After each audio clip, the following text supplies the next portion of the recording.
All Okay, right. we're live. Hell yeah.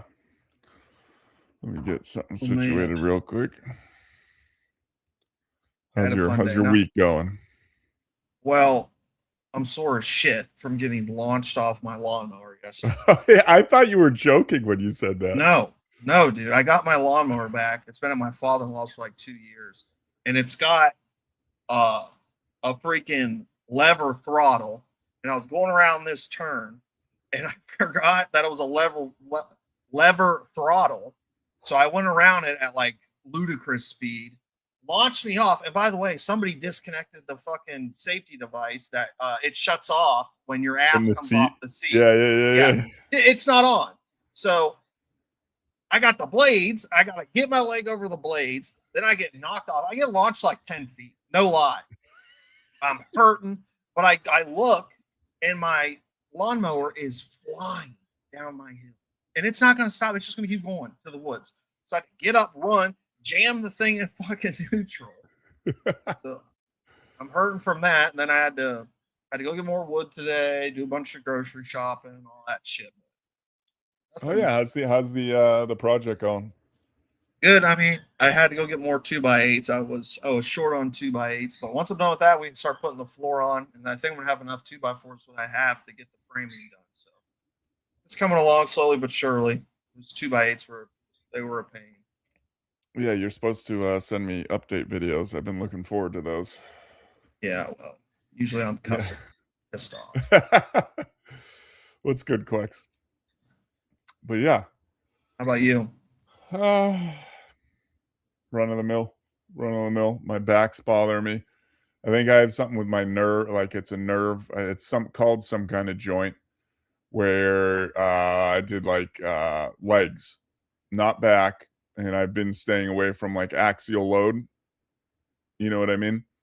So no like bending over and extending, but I feel like when I work my hamstrings, it goes up my like it's my lower back, like it's just this ache that's there. It doesn't like impede movement. Like I can move, I can stretch, but there's just this ache that just sits there, and it's getting Shit old just sucks. hurts. Yeah, getting old sucks. But yeah, other than that, good. Kids are off for summer, as you know, and just kind of living life. Well, you want to start with this alleged Iran deal? We'll see if it actually goes Yeah, through. yeah, yeah, Or yeah. what Trump's at least said about some of the stuff about trying to reel in Israel, but Do you want seems me like to this do it, might or do you actually. want to try? Oh, sorry. I'll just have you do it. I'll just have you. Okay, But go it ahead with seems what you were like going to say. this deal might be legit.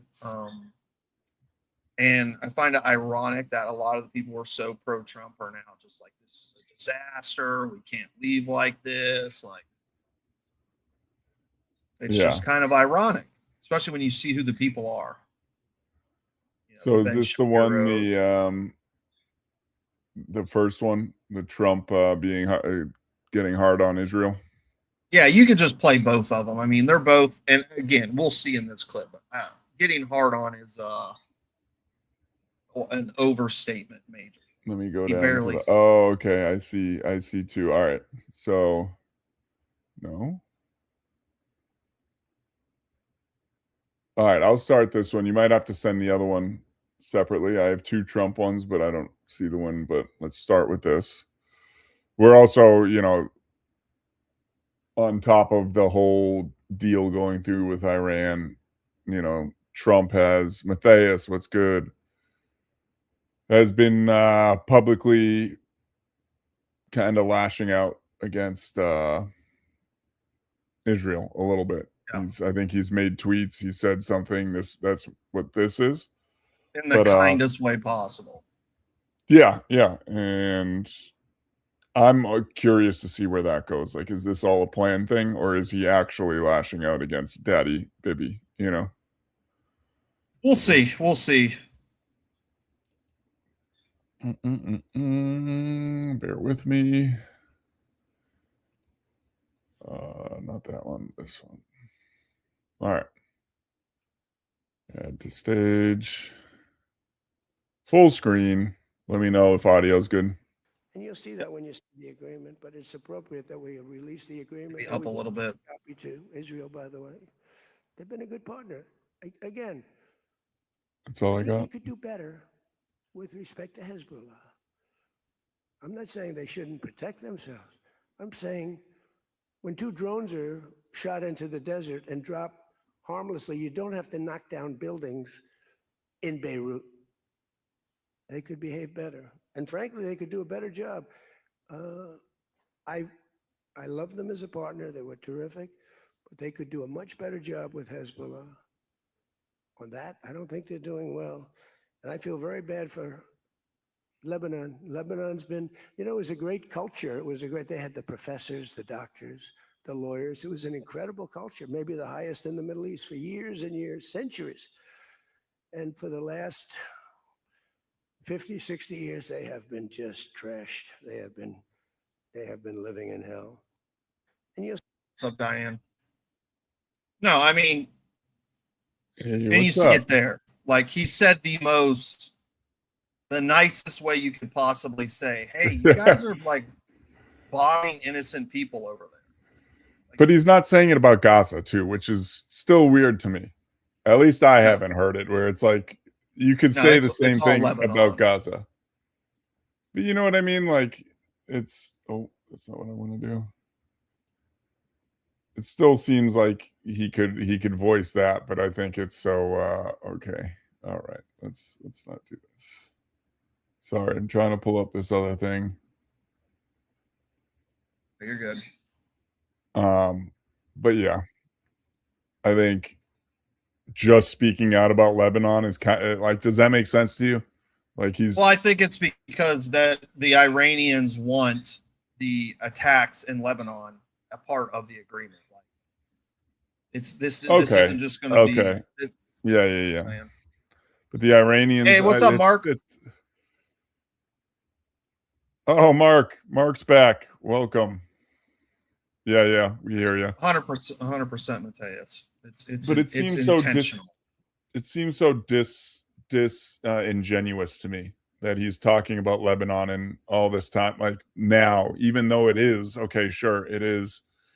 Iran saying that we want Lebanon to be part of the deal type thing.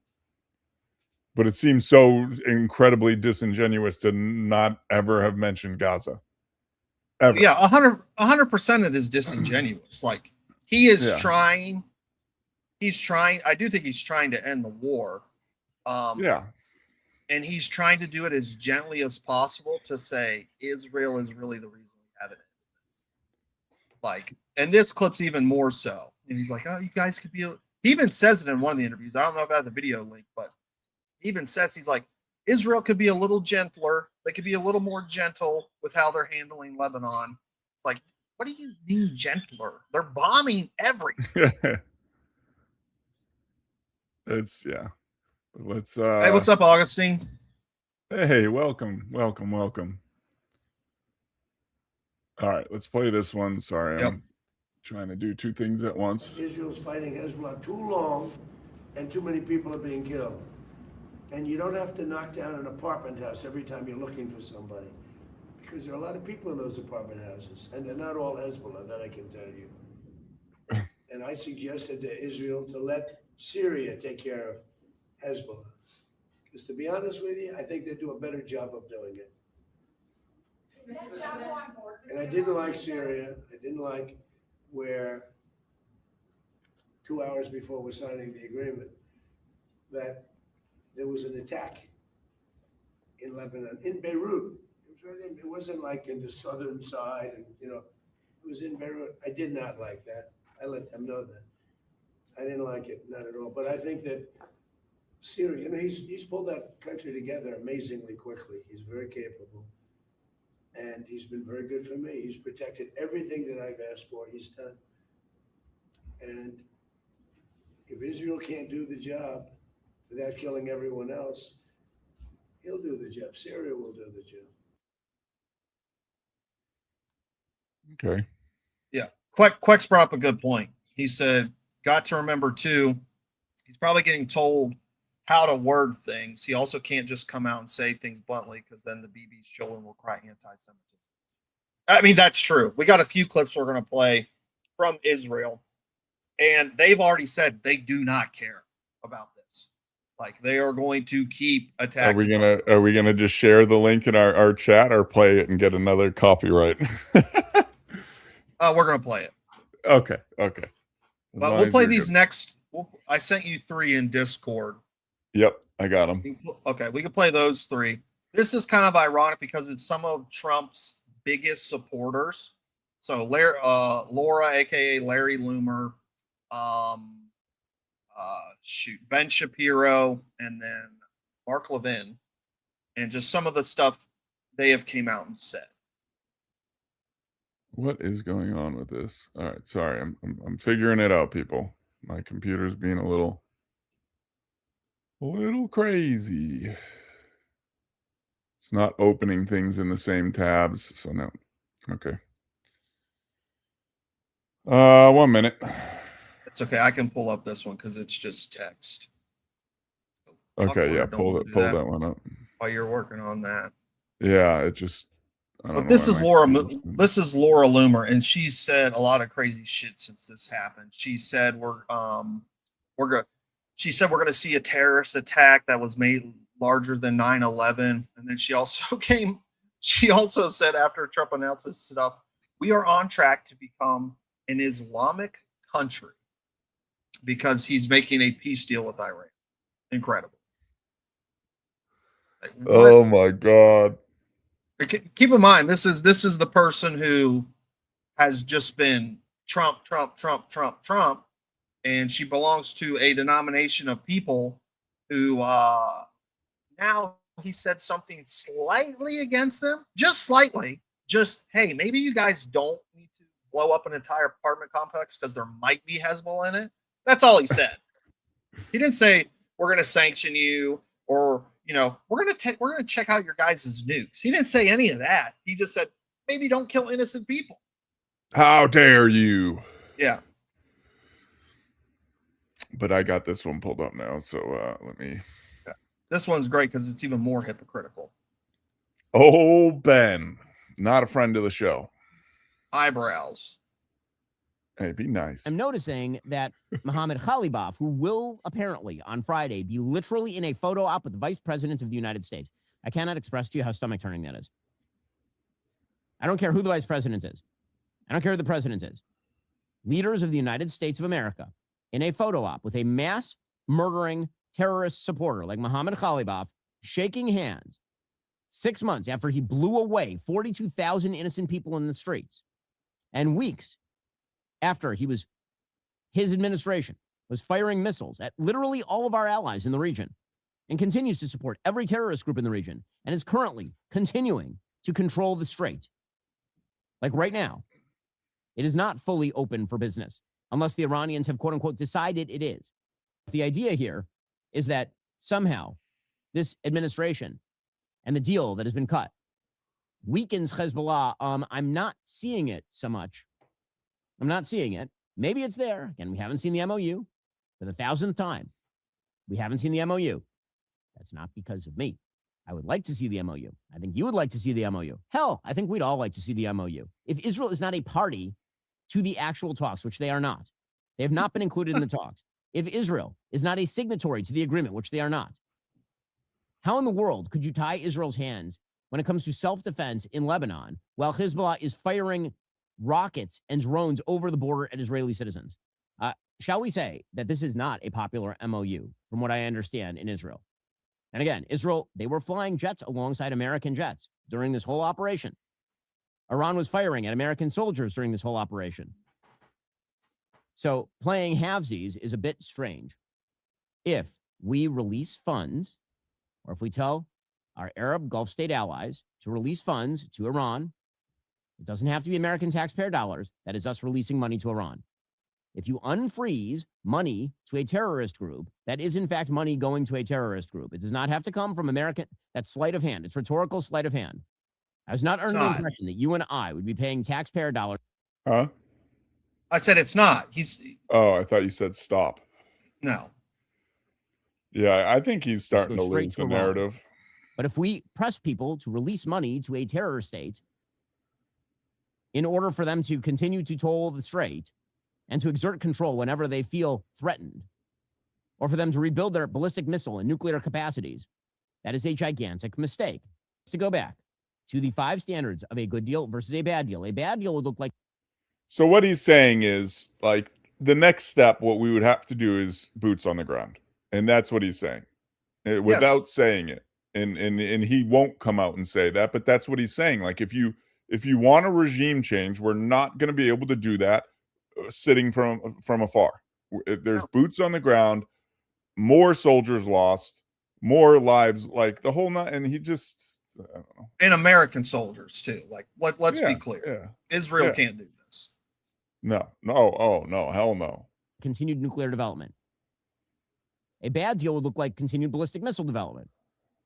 A bad deal would look like funding of terrorism abroad continuing. What is it? A bad deal. So the reason he says that is because Trump said at the G7 summit, he said, Iran, we're going to have to let them have ballistic missiles. He's like, it's ridiculous to not do that. Everybody around them has ballistic missiles. Why would we sanction them from having ballistic missiles? But that makes 100%. That makes sense. Yeah. I mean, in today's day and age, leaving someone in the Middle East completely undefended and expecting them to stay undefended, like, it's only a matter of time before ISIS or whatever, every other group wants to come in there and take control, and it's gonna happen. 100%. So it goes back to the thing I always don't like going back to, but like the choosing the lesser of two evils type thing. Like now if we have a working agreement with this regime, can we keep things under control? And I think it's more so we could probably keep it under control with Iran than we could with Israel. Like, exactly. And that's what Israel does not want. That's the whole purpose of this narrative that you're seeing come from Ben Shapiro and other people in that group, is they do not want a relationship, not only between Iran and the United States, but they don't want Iran as any type of superpower. And if we learned anything from this, it's that Iran controls the Strait of Hormuz. Like, I mean, we sent 3 aircraft carriers over there. We're not in control of it. They're still in control of the Strait of Hormuz. We just weren't letting people through. They still controlled it. We just weren't letting people get to it. Yep. And they're still going to have control of it with this agreement. So again, what did we get out of this war? Fucking nothing. Nothing. 13 dead Americans, billions of dollars. Trump just had to initiate some plan to completely expedite our munitions making capability because we're behind. Yeah, he's talking about that months ago. Yeah, that he wanted to fire up a bunch of and switch plants, automotive plant or whatever. He wanted to switch plants over to making munitions again, which, I think some of this in the beginning, more so Ukraine than this, was offloading a lot of old and outdated munitions. Like when you go into the Patriot missile systems and stuff, like there's generations of it, especially in the ordnance, especially in the missile itself. So we had to offload a whole bunch because we have these new generations coming on. But then you get into Iran, and I don't think it really was that. I think it was, depleting our, like you said, I think we've disagreed and talked about this before. I think we had more stockpiles than, people like to believe. But at the same time, we used so much of that. So now they need to rebuild it all. But hold on, let's see what he has to say in the last few seconds. Look like continued Iranian control over the strait and tolling of the strait. And a bad deal looked like more funding going into Iran. He just sounds like a whiny bitch sometimes. Yeah, well, he is. I'm sorry, but he does. Yeah. One thing to point on that, and it's important. At the beginning, he said it was absolutely disgusting that the Mohammed, whatever his last name was, the think he's the diplomatic leader for Iran right now, was going to be meeting with President Trump. I don't remember if he said the White House or not, but it's funny. I did a dive on this and I was looking up past comments by him.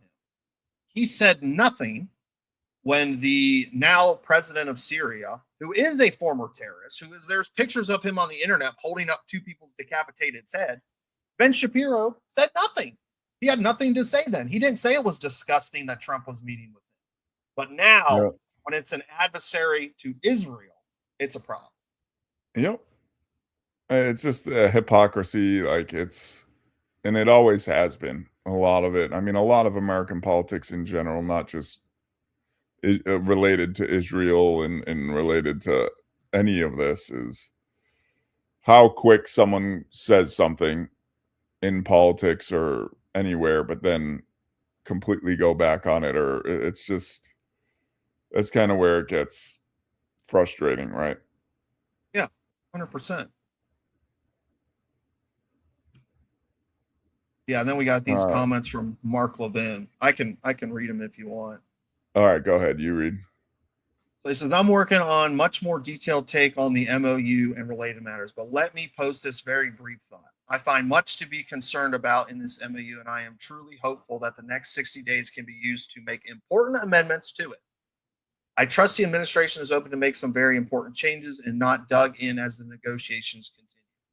To name only one issue among other, there is no way most Americans, let alone Israelis and Lebanese, can abide a deal in which Hezbollah, which has been brutally murdered hundreds of our fellow citizens, is essentially protected by our government in alliance with the Iranian regime and free to continue to kill Americans, Israelis, and others as the most potent terror weapon of the Iranian regime, not only survives, but is immunized. And since Israel is the only country that actually fights this enemy, okay. Well, I actually like that, actually. So we should all leave, never come back, and then they can fight. And since Israel is the only country that actually fights this enemy, with its soldiers and airmen, and whose citizens are in the direct line of fire from missiles and drone attacks, nobody in their right mind will tolerate this. No amount of berating our ally or pressuring the prime minister, which is shocking, changes anything. I want to underscore Hezbollah has killed our people, and we've done next to nothing to deal with it. In and of itself, that is shameful. One thing I want to say about that, and it's kind of what I've said before, is why I think it's important to pull out of the Middle East. Like, if we weren't there, Hezbollah doesn't really reach out that much. They might at times, but they're not going to come over, for the most part, over here. No, because they know how we operate, and sometimes it can be like, how Israel has been operating, but more so in the past, right? It brings up a famous story I like from the Korean War. I forget the name of the ship, but the NVA from an artillery position on shore shot a 155 at a battleship, and it just splashed on the side, scratched the paint. And historically, the captain says, I want that hilltop gone. Yeah. And they unleashed 2,300 pounds of ordnance, the whole ship's main battery on the hilltop, and destroyed it. And so it kind of goes into that, but like, I don't know. It seems more than that with Israel. Like, when you hear these stories, when you hear these stories, I can't vet it myself, but it seems vetted by people that are pretty good at this stuff. What's up, Kinsley? The biggest one, why does it keep doing this? The biggest one is the story of the sorry, I'm trying to set up the ambulance. And they literally in Gaza have to call the IDF and say, hey, we're an ambulance. We're going to get someone. Don't shoot us. It's to that point, supposedly, which I believe in an occupied territory like that. Like, yeah, all right. Well, in this particular happenstance. I should pull it up, but a lot of this comes off the top of the head for me, guys. I'm not that good. They were like, yeah, go ahead. And then when the ambulance went to go get him, they targeted it and blew it up. Like, yeah, and then when the second ambulance went to go get the first ambulance, they shot it up. And then when the third ambulance went in to get the other two ambulance, they shot at that one also. And that's the shit where I'm saying, like, okay, a reaction, and sometimes when you're projecting force, yeah, an overreaction is good in a wartime scenario when it's not targeting civilians, right? So, like, sure, you know, they shot a missile at us, then we'd wipe a fort or a base off the map.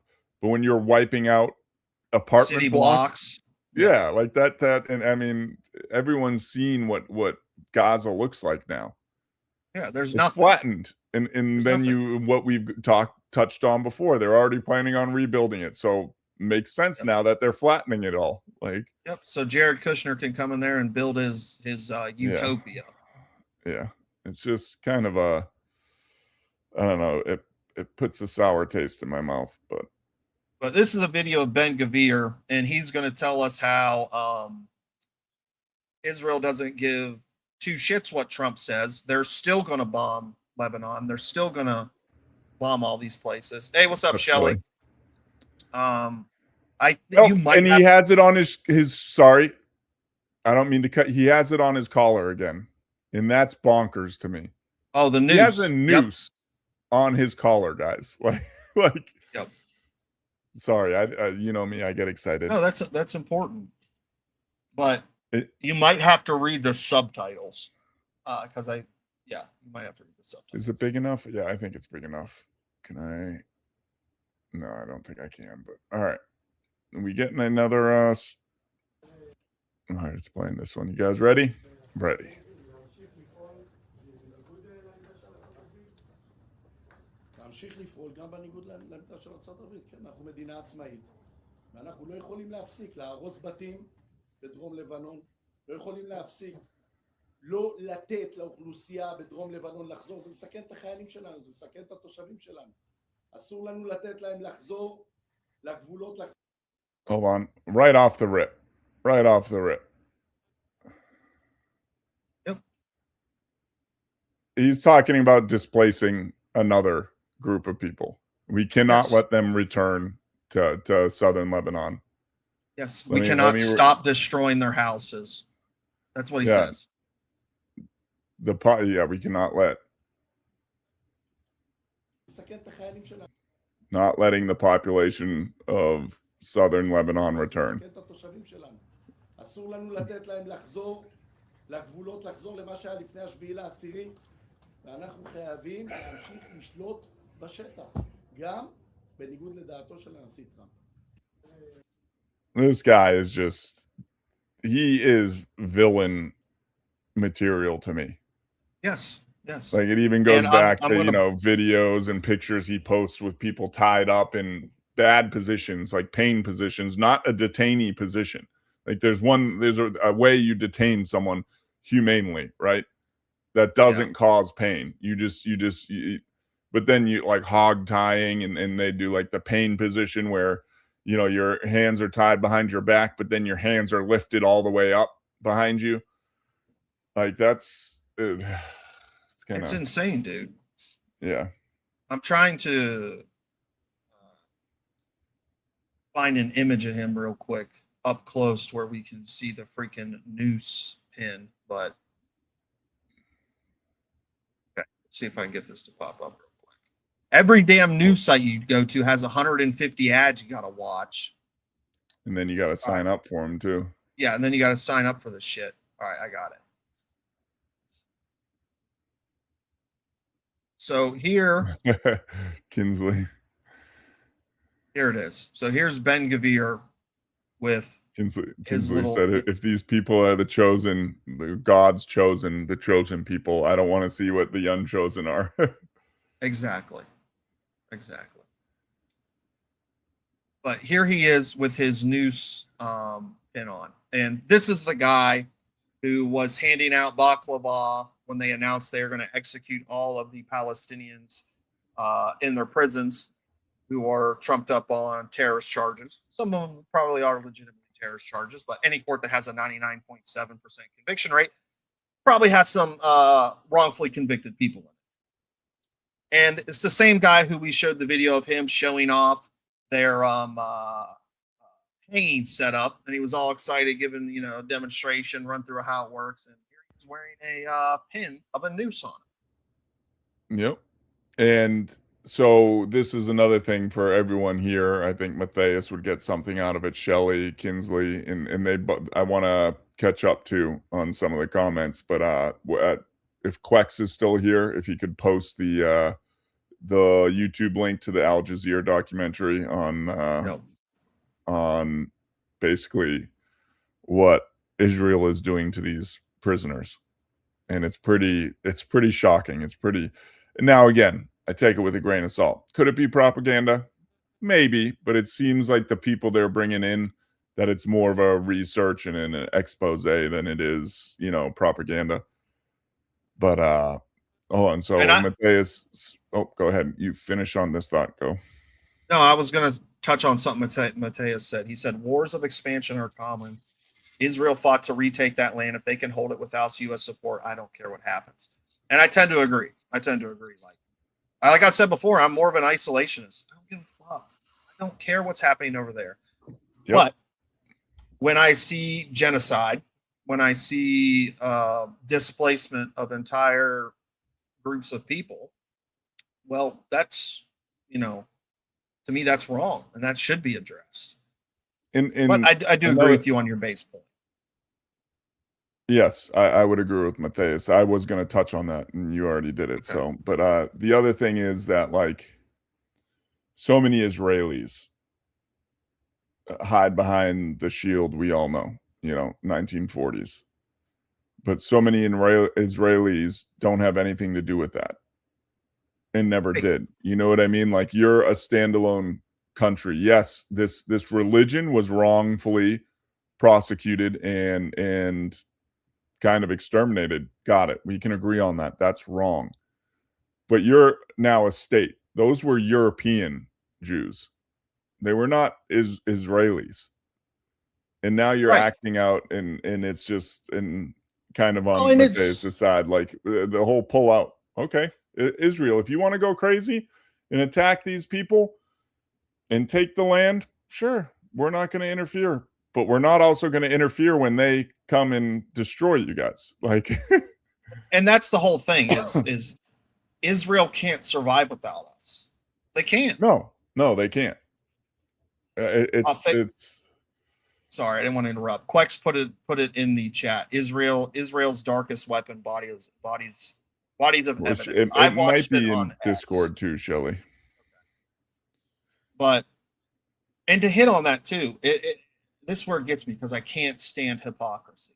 The same people who will be like, oh, blacks weren't slaves, they shouldn't get reparations, like that happened 100 years ago, 200 years ago.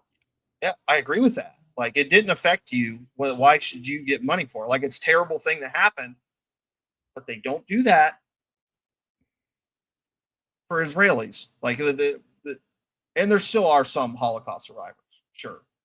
Young kids who were there, but or people who were directly impacted by it.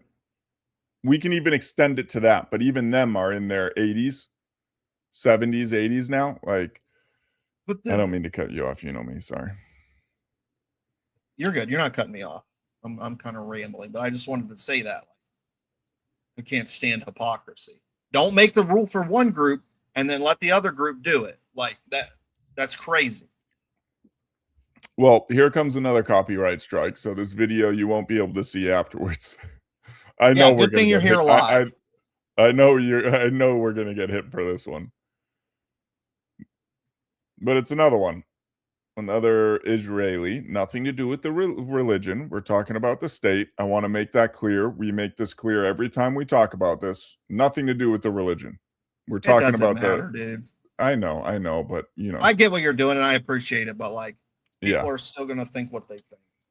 Yeah, like what's his name that one time? Yeah, Joey or whatever. Yeah. But anyways, let's listen or read. Can you guys read the subtitles all right? Yeah, they should be. I can read them on my phone. Okay. All right. Let's go. קבינט זה בקבינט. לא נרחיב, אנחנו עומדים על חופש הפעולה שלנו בלבנון, חד משמעית, לא נאפשר בשום פנים. שהנוסעים שם ישמעו אותך, בבקשה תגביר את קולך, כן. אני אומר שאנחנו שומרים על חופש הפעולה המלא של צה"ל בלבנון, גם שומרים על רצועת הביטחון, ממשיכים לנקות אותה מתשתיות הטרור, מעולם It's fast though too. Yes. לא עשו ניקוי כל כך יסודי ומעמיק של כל אזור דרום לבנון, יש שם רצועת... That right there seems really off to me. Cleaning, in-depth cleaning of the entire southern region. Yes. And he says the IDF has full freedom of movement. In other words, do what the fuck you want. Yep. They're saying they're not going to listen pretty much. רצועת ביטחון גדולה מאוד, רחבה מאוד, סטרילית ונקייה, כולל בבופור, כולל ברכס אלי טאייר, אנחנו שולטים עכשיו על רמת נבטיה, צה"ל ערוך להסיר את האיומים מתושבי הצפון ולהמשיך להפעיל את הלחץ על חיזבאללה. צריך לנווט פה חכם. האיראנים אומרים, קודם כל גם הערב הם... Ronnie brings up the Balfour Declaration. Okay, yeah. And then that, okay. Say first of all tonight too. תמשיך לתקוף בלבנון, הם יתקפו אותנו. אוקיי? זה עכשיו הם אומרים.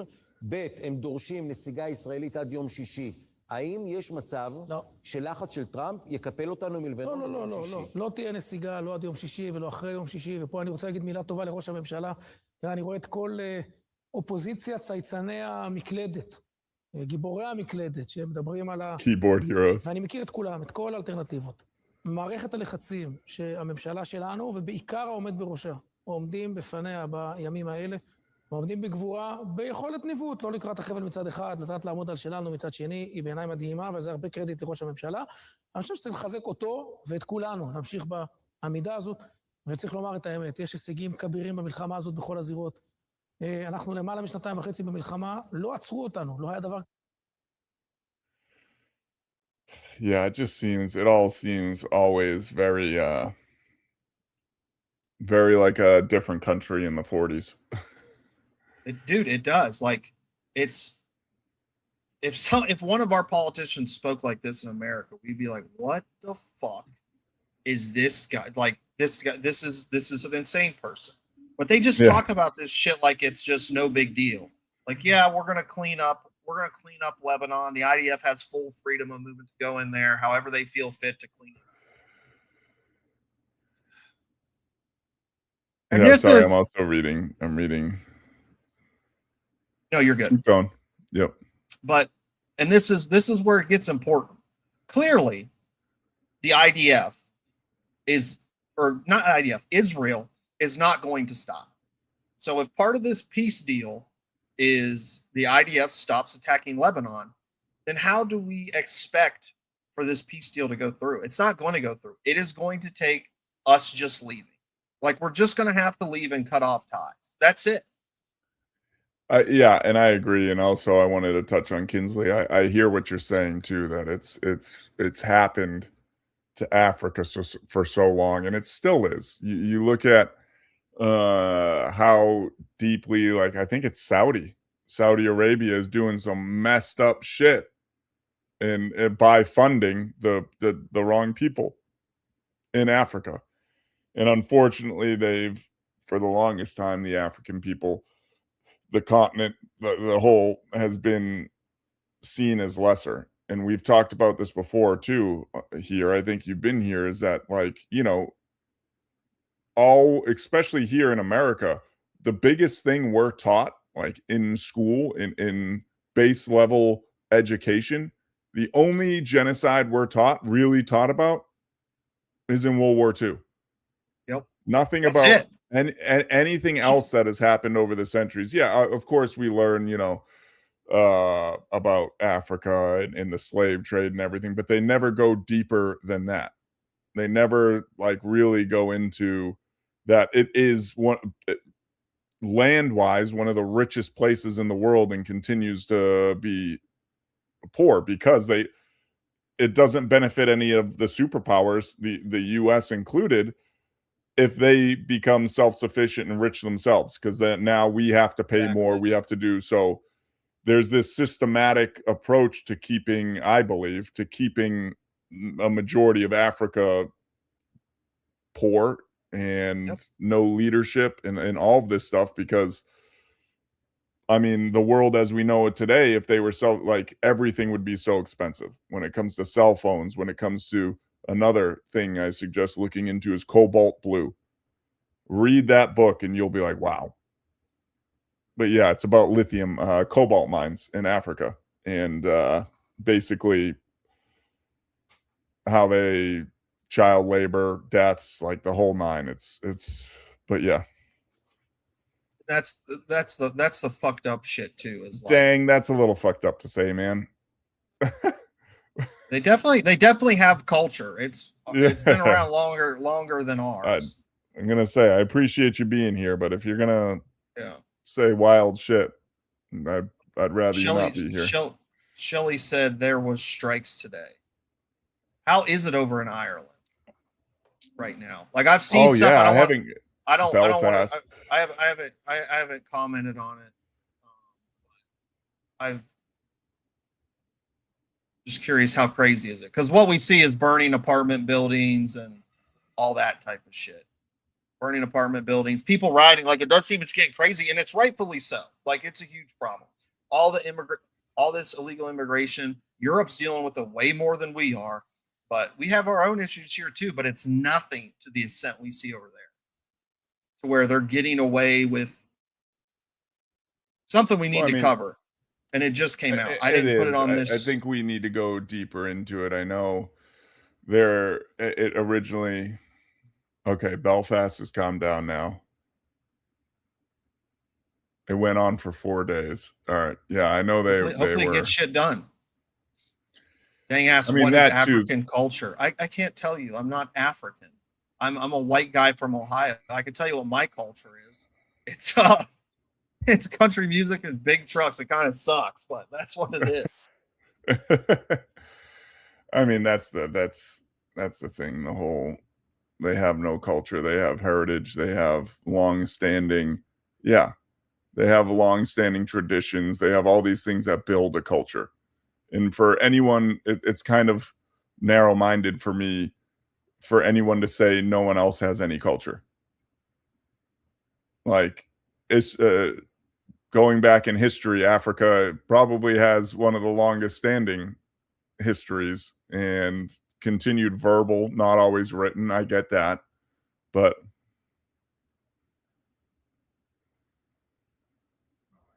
I mean, they definitely have produced some stuff. I mean, I don't know what you mean by produce. Like, are you talking about resources that come out of there? Are you talking about building stuff? Because, Egypt's a part of Africa. Like, this is true too. If you're talking about production, kind of get into the, like what Mr. P was saying, the colonization. Like, there's a reason they haven't produced anything, and there have been efforts to modernize Africa, and it hasn't went well. But I would, you can make a lot of, because you have so much money. I mean, look into UAE and the money there, and what they're. I think it's UAE, and how they're affecting Africa now, and they're very third party-ish. They stand back, but there's a reason why. Like, how hard would it be to get them proper schooling, especially nowadays? And like Jay said, they're working on doing this, but there's a reason why they were kept almost in the Stone Ages for so long. And that's, they're really not working on it. Like, it's minimal effort compared.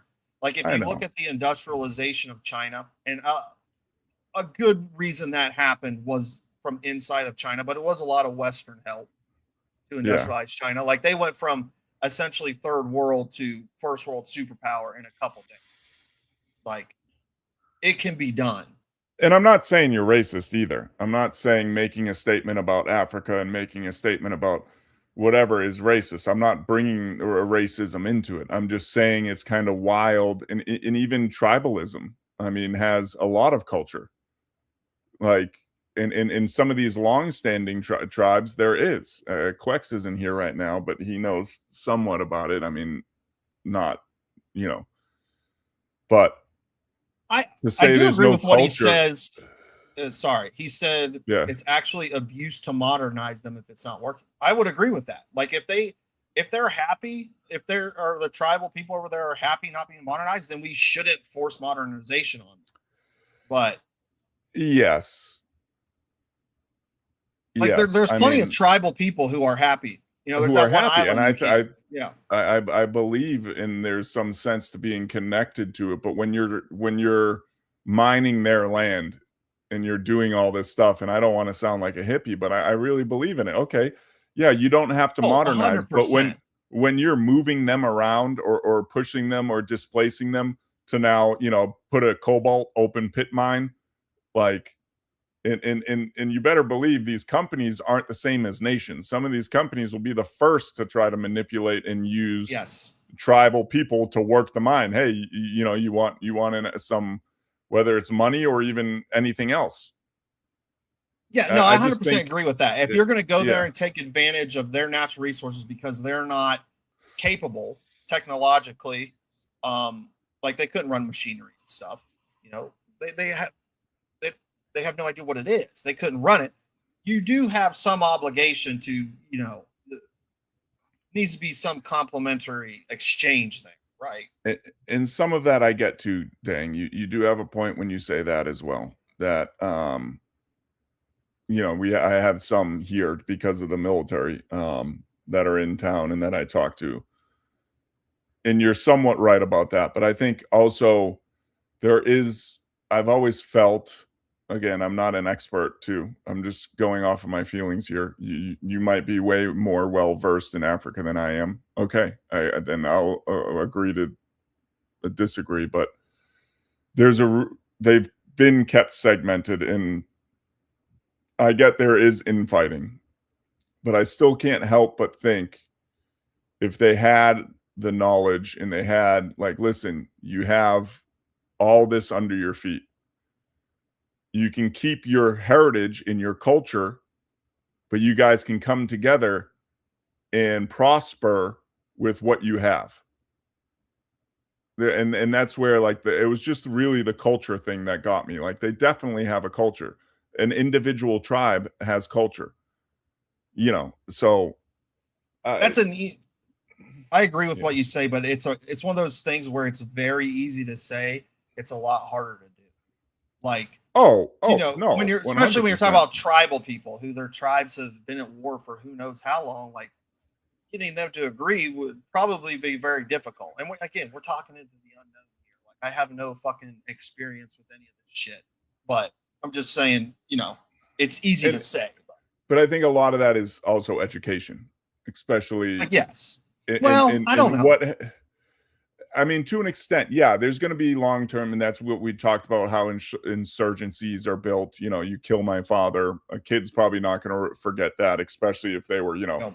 an older kid, 12, 13, and that's going to always be there. It certainly would for me. I don't blame them, but I feel once the education system and the food in these people aren't fighting to survive, and they realize through, I feel, education that there is a way to do this, but maintain your culture. I don't know about that. I think you have to. I think the old way ends up getting killed out. Like if you just look at Japan, Japan's a great example. But there's still a bunch of Japan that, yeah, it doesn't, it's not applicable to today, and that's just how it is. Certain things were applicable back then because and it was tribalism ancient, doesn't. It was ancient civilization.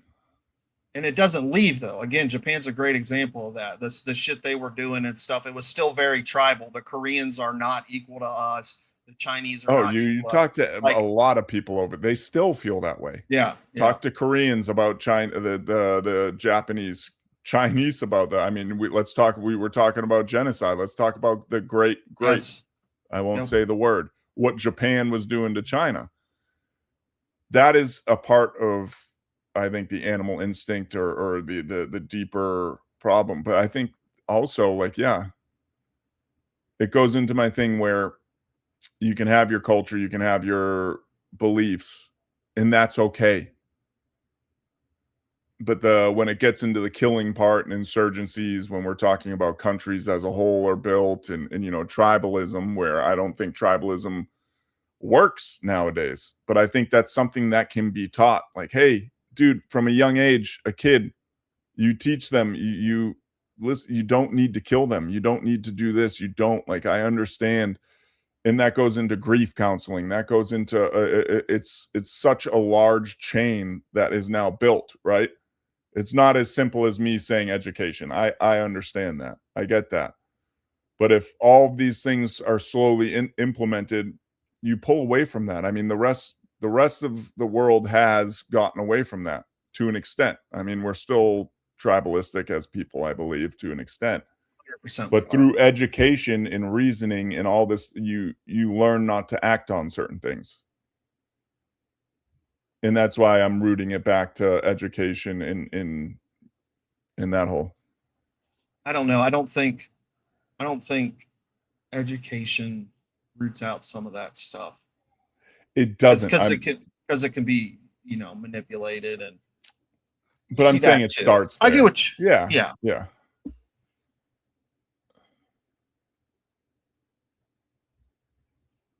Yeah, I trust me. I understand where you guys are coming from with that side of things, where there's just generational thing. But I feel like there's a starting place, and if the rest of the world was on board, and instead of manipulating and using Africa for hundreds and hundreds of years, right, that they brought them with them and didn't see them as what we saw them as for the longest time. Let's be honest.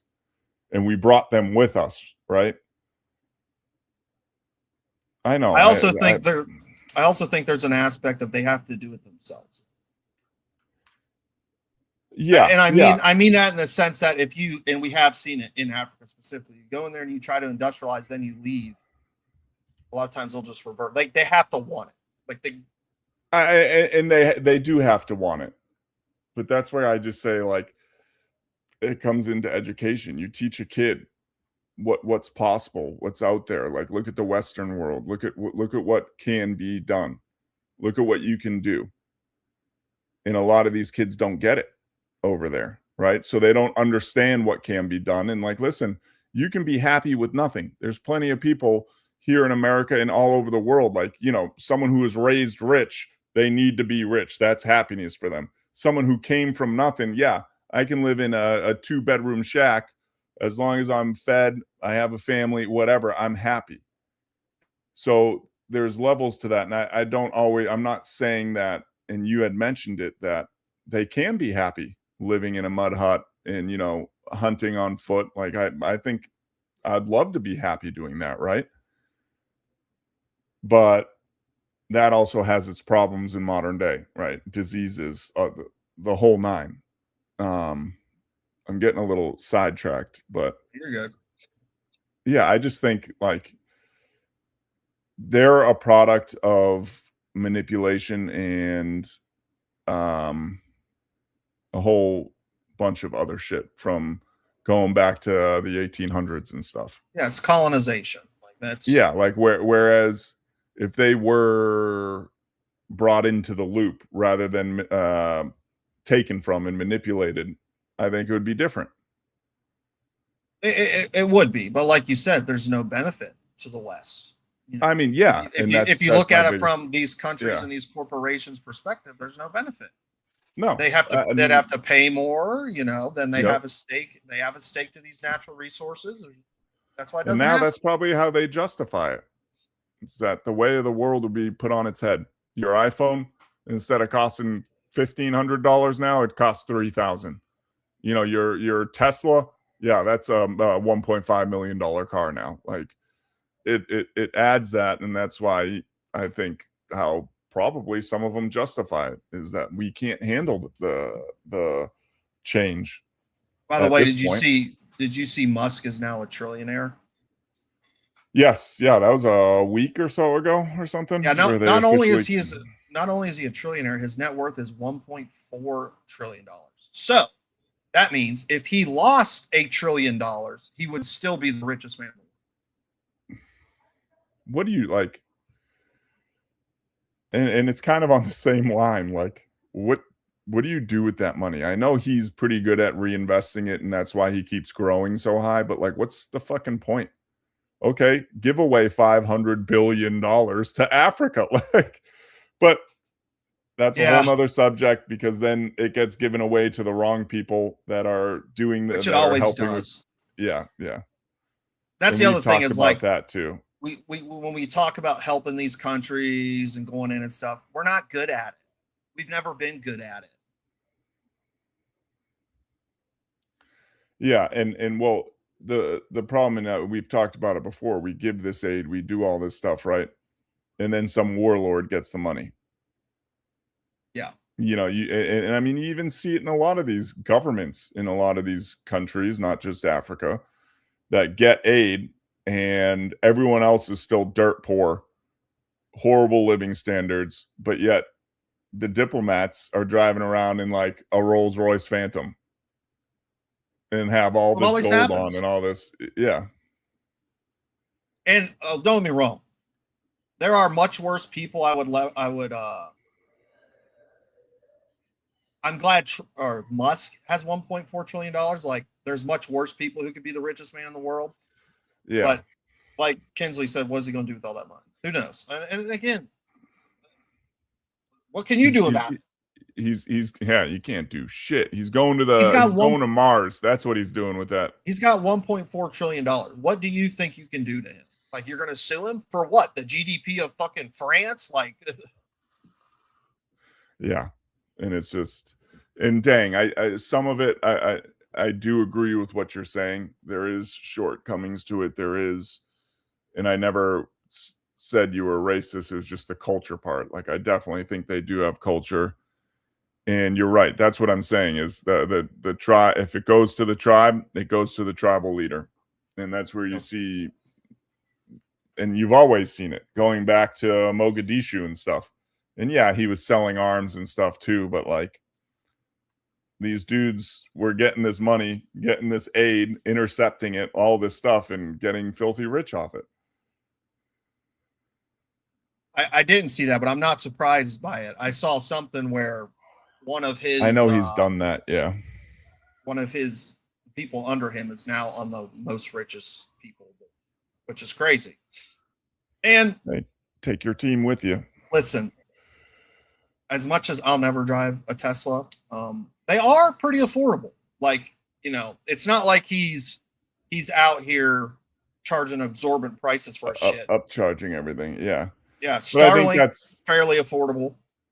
I think bringing internet to a lot of rural places. Sorry. Yeah.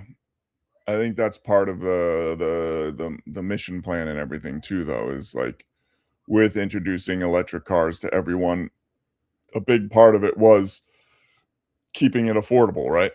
Because you're not going to sell the goal if it's unobtainable to most people. And Teslas are, you're right.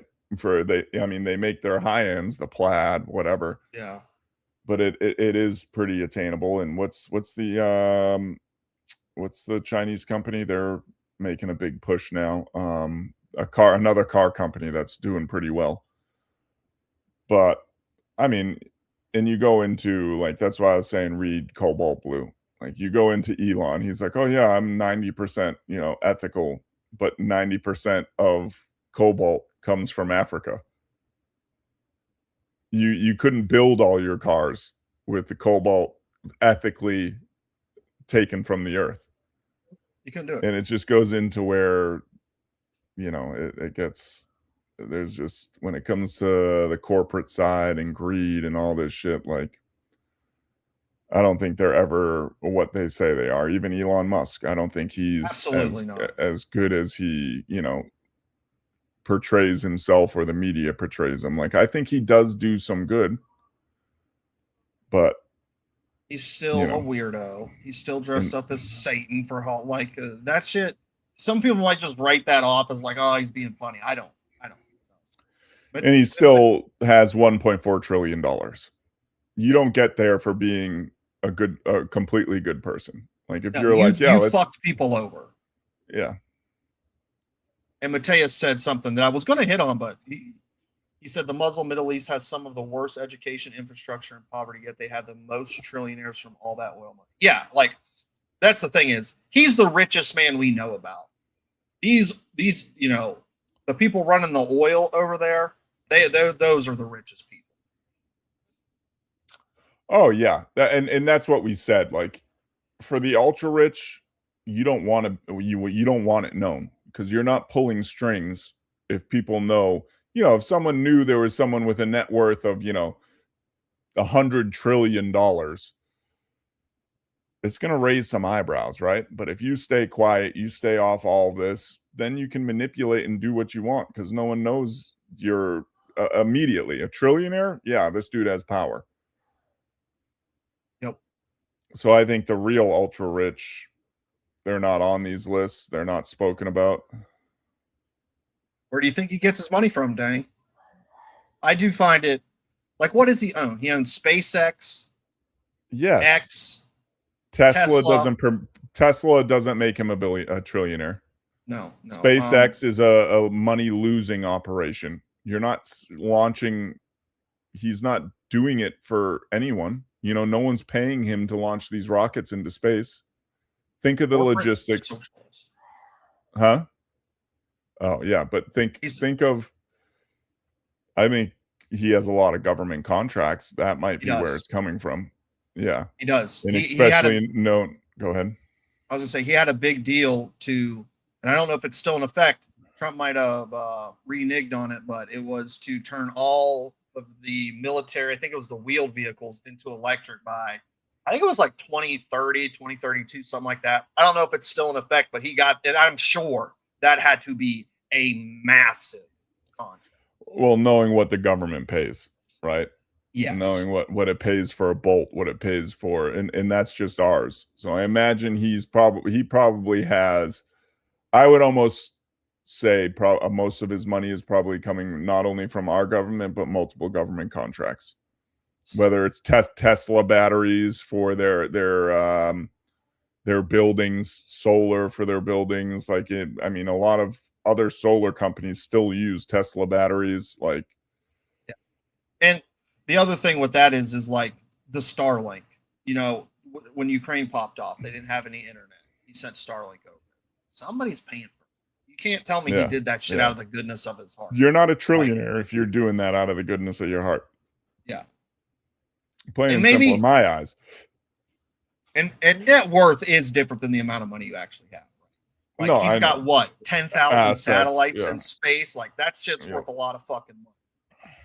But a lot of that is also not under his name. That's under the company. So when that's where you have to change it. Like you're a beneficiary to a company. Like if you have an S corp or an LLC, like it's actually look into it. It's good to set up for your like family, for your house, for everything, because it separates your house from your name. So if God forbid something happens, they can't touch your house because it's not connected to your name. Same goes for a lot of these businesses. And maybe I don't know if Forbes or any of that rolls in like what his companies are worth, so they put that into his worth.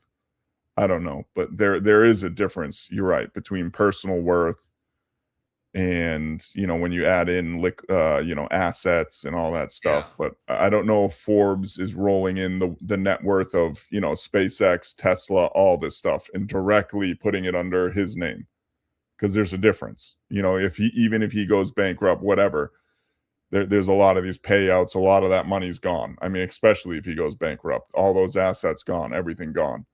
So I really don't know how they work that out. Either way, 1.4 trillion is just it's an unfathomable number when you really think. Yeah. But do we have anything else? We did get on a rant. It was fun. No, that was yeah. I sent you something in Discord. This is an interesting video. Again, this is just somebody's opinion, but talking about how if the U.S. back really, on subject, if the U.S. really tries to leave this war, BB's going to release the Epstein files, like what he has. Good, do it. The mystery schools. It's funny. Sorry, I was just reading.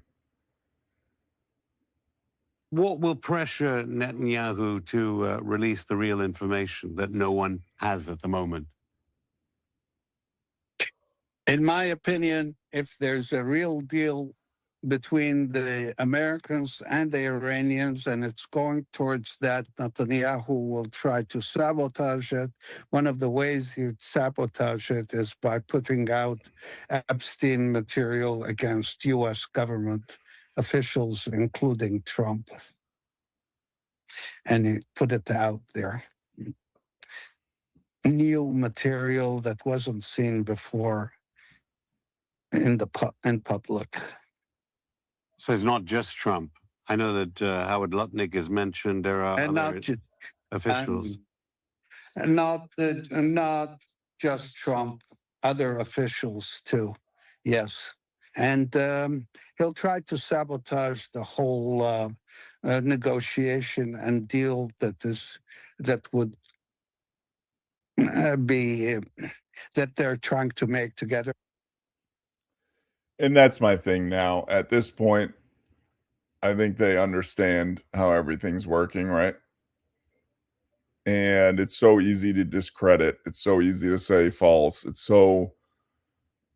And that's kind of why we're in a difficult point, and it's kind of scary too, is that like they could release something, but the US is going to counter it with all this stuff proving that it's fake. That's one thing I was going to bring up too, is like, how do we know what's really being released as an AI? But I want to hit on what Mateus said, because it's kind of where I line up too, is like, Israel is definitely heavily implicated in this shit. You just look at the connections between Epstein and Ehud Barak, and then what's her name? Maxwell's father, Robert Maxwell. There's such obvious connections to Israel. And that's what I mean. That's what would discredit anything they put out. And that would be tough, because it's like, well, you've manicured this, and what the media already does anyways, taking shit out of context. And it's just like, but I also think it's people will important. take it as, go ahead. Sorry. I was gonna say, think it's important to say that I don't think they're stupid. They're not going to come out and just drop 3 million documents. They're going to drop like 20 that implicate the important people in very serious. That's what I'm shit. saying. It's going to be manicured. It's going to be taken out of context. They're going to remove shit. They're going to edit and that's where, kind of when it comes to any of that shit nowadays, we saw it with the UFO files. The first batch, all we saw was FBI. And buried in that text was the FBI saying, we don't deal with this shit. We send it to the Air Force. So then it's like, well, where are all the Air Force files? And it's taking that shit out of context out. Like, nowadays, I don't think we're ever going to get the full answer. I think Putin needs to release just everything. And why hasn't he? Probably in making deals in the back. He's in the same group, or he's controlled by the same group. That's what it's all come down to. But the internet is undefeated if you give it enough time. Eventually, we're going to know those files. Dang, are you a Freemason? What made you ask that? What do you say? Oh, he said a spaceman called Elon. I thought he was talking about Amin, like Amin Ra. But then he's talking about, the mystery schools, and he's going into, and yes, they did share. We played something about this on the. Yeah, we had talked about this before. Here So, who's to say? Here's another thing. It goes into, I think it was Matthias that brought it up about the pole shift and about Antarctica. Who's to say, something about Atlantis or these lost civilizations are in at Antarctica? Could be. Yeah. We'll never know. Anyways, oh no, I just played that one. This one. I sent you another one. Yep, I got it. No, you're right, dang. A lot of the our rocket tech, all that shit came from Germany after World War II. That's Operation Paperclip. Yeah. Paperclip, yeah. So the you know, they had the Nazi bell was alleged and all that stuff. And who's to say we didn't take that shit from them? Of course we would. Yeah. Oh, yeah. Appreciate you're still here too. We like to debate, we like to argue, and we don't like to get our panties in a bunch. But this video is important because this is from Israel. It's that's thousands of people. I don't know how many exactly, but thousands of people protesting at a prison because they've started arresting people who are refusing to fight in this war. All right, let her rip. Nope, wrong one. I gotta use the play button. Too many.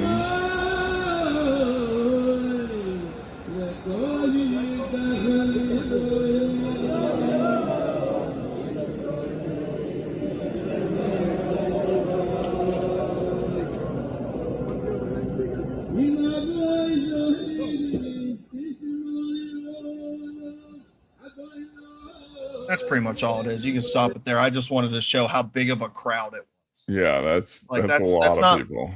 That's not 50 people, you know. That's a lot of people who are protesting. And you're not seeing everyone out of frame here, everyone out of frame there. Like, yeah. And there's been some videos released recently of them just beating dudes, like Israeli citizens, other Jews. And I think these are the Orthodox. That's the Orthodox. Yeah. They were targeting them. Yeah, because they are supposed to be pacifists, so they don't participate in any wars, any violence. Like, and they were in the streets just clubbing these guys, had horses around. Yeah, they're beating the shit out of them. Yeah, because they don't want to be conscripted. Yep. Which, you know,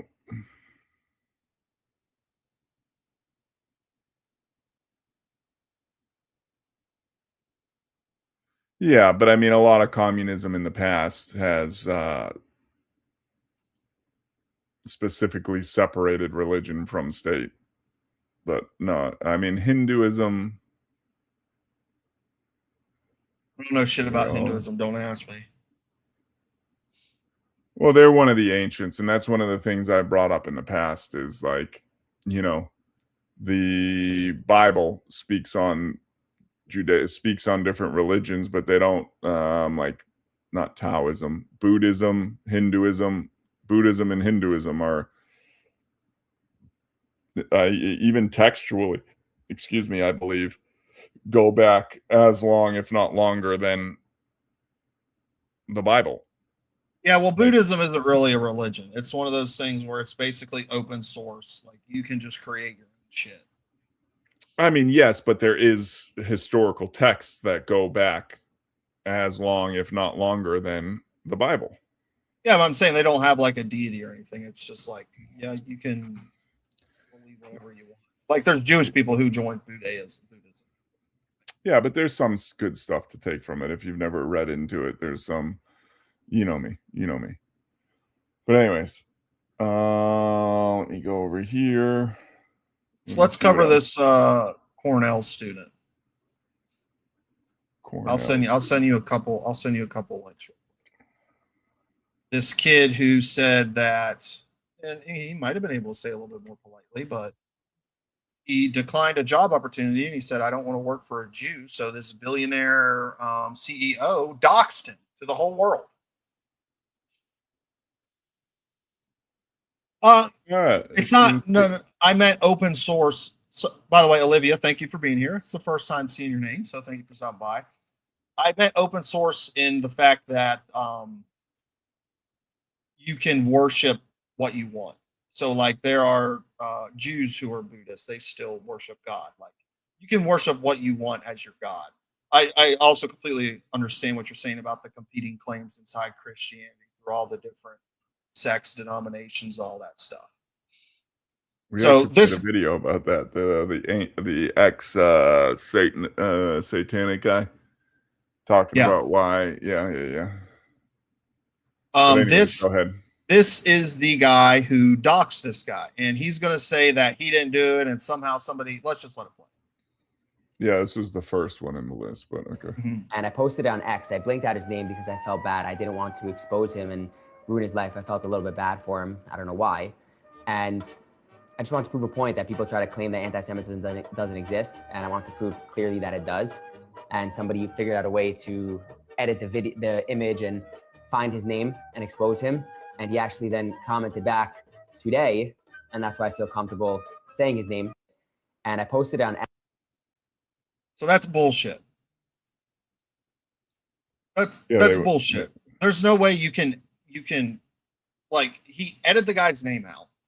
So you're telling me somehow somebody was able to remove that edit from a screen? There's no way. That's bullshit. I think you need the source to do that, don't you?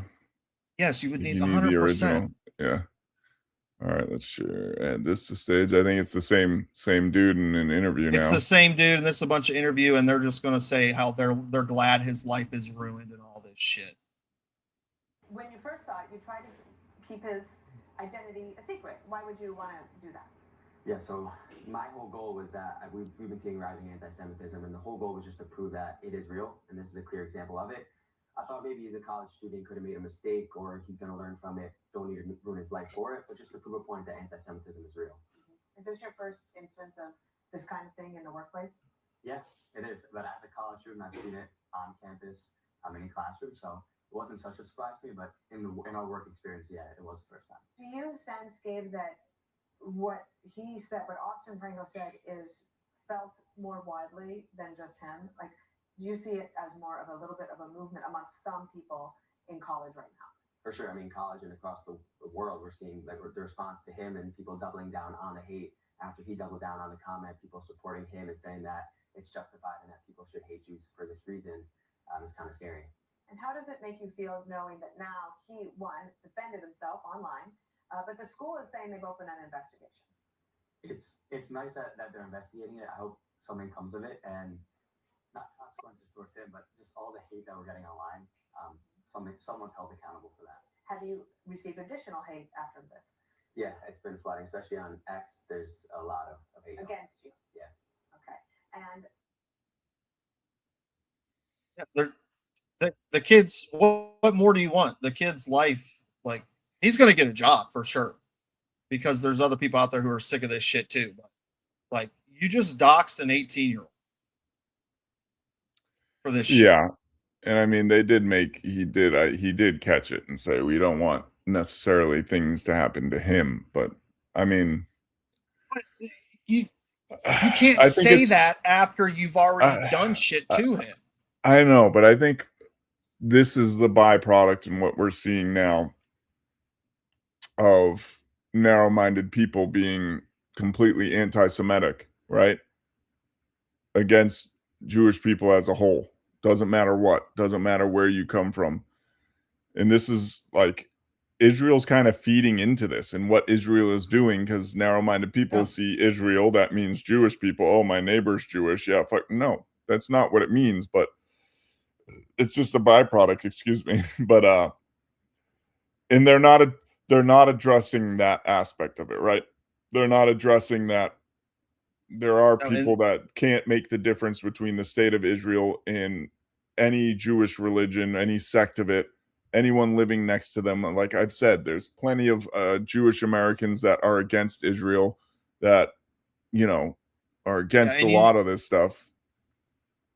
And you know what creates a lot of anti-Semitic people is when you dox as a billionaire CEO. You dox. No, I'm saying it's the snowball. Yeah. It's the snowball effect that's starting to happen. Yeah. But I think, you know, a lot of this is they're trying to, you know, lash out against anti-Semitism, but at the same time, they're putting always Israel in the news. Israel's doing this. Israel's bombing Gaza. Israel's doing that. But it's bad to do this. And they realize there's so many people in America and the world that can't make the fucking separation, right? They don't understand that, you know, and even now that there's people lashing out against, I mean, we've talked about it. Some of the shit the Talmud says is not, kind of whoa, but people that are digging out. It's all the way whoa. Yeah, I know, but like are digging into that and putting that out there. And it's like, there's so many, just like there are Christians in America that are run of the mill. Just, yeah, sure, I believe in God. Maybe I go to church, you know, a couple times a month or a couple times a year. but you know, they don't know the text. They don't know it's more the community that is driving them to these things. So I think there's some very big broad scope here, and it's all right now. It's snowballing. It's all, you know, Israel always in the news, bombed Gaza, bombing Lebanon, all this bullshit. It Yeah, just, but they don't. Does that make sense? Care. It does make sense, but I don't think they care as much. Like, who's they though? Israel. Yeah, Israel doesn't give a fuck. No. What I'm saying is they don't care whether they're believing Jews or secular Jews. Like, that doesn't make a difference. They are Jews. Like, at the end of the day, like that's the problem. That's the problem with the term, is what is a Jew? Is it a secular Jew that they came up with in, you know, whatever, the 1300s, where your mom's Jewish, so you are automatically a Jew, whether you practice Judaism or not? Or is it someone who practices the religion? No, yeah, okay. I get that, but it's just, that's where I'm just saying that, like, the anti-Semitic shit is getting out of hand.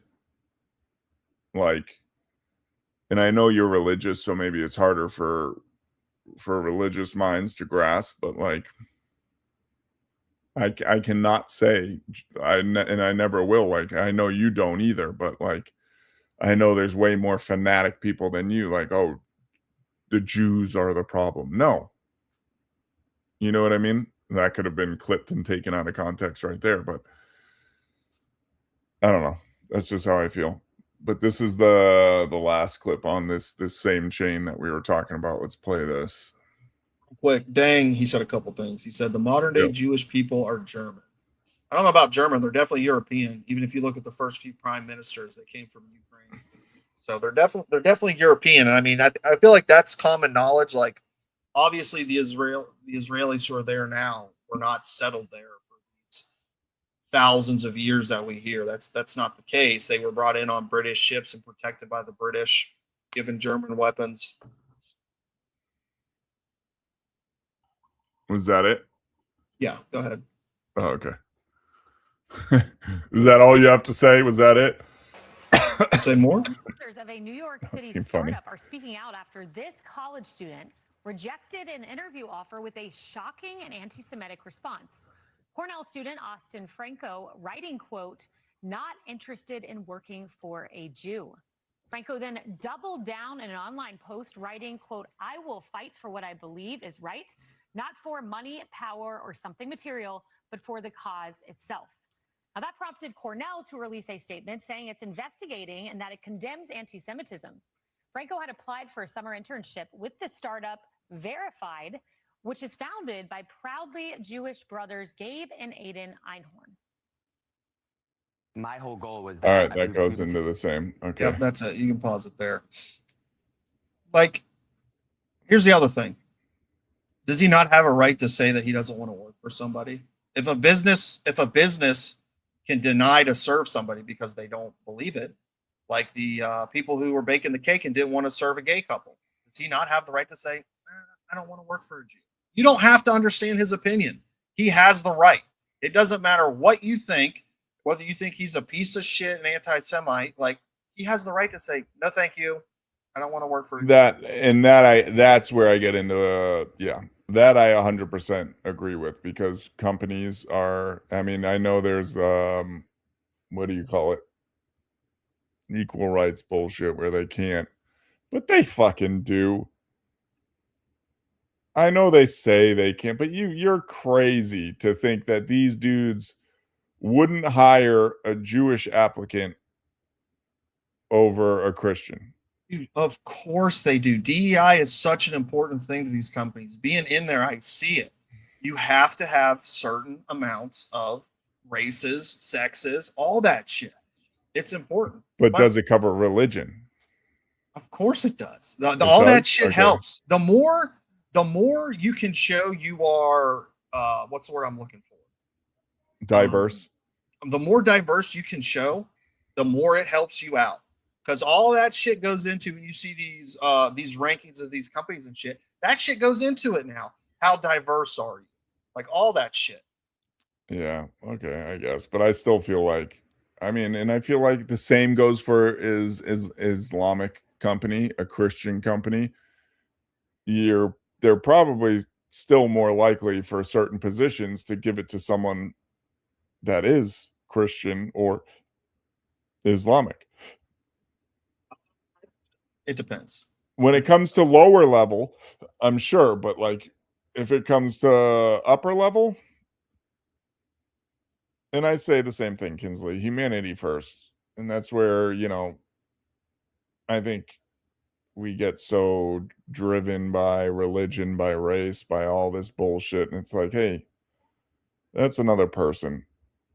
Like so many people, even like where I live, you could, narrow it down and put someone in a category and put someone, oh, it's just another one of these or so. And then you talk to them and you're like, whoa, okay, like this dude talks a certain way, looks a certain way, acts a certain way, follows a certain religion. But if people took the time to not only talk, but to be able to argue and not get butt hurt, right?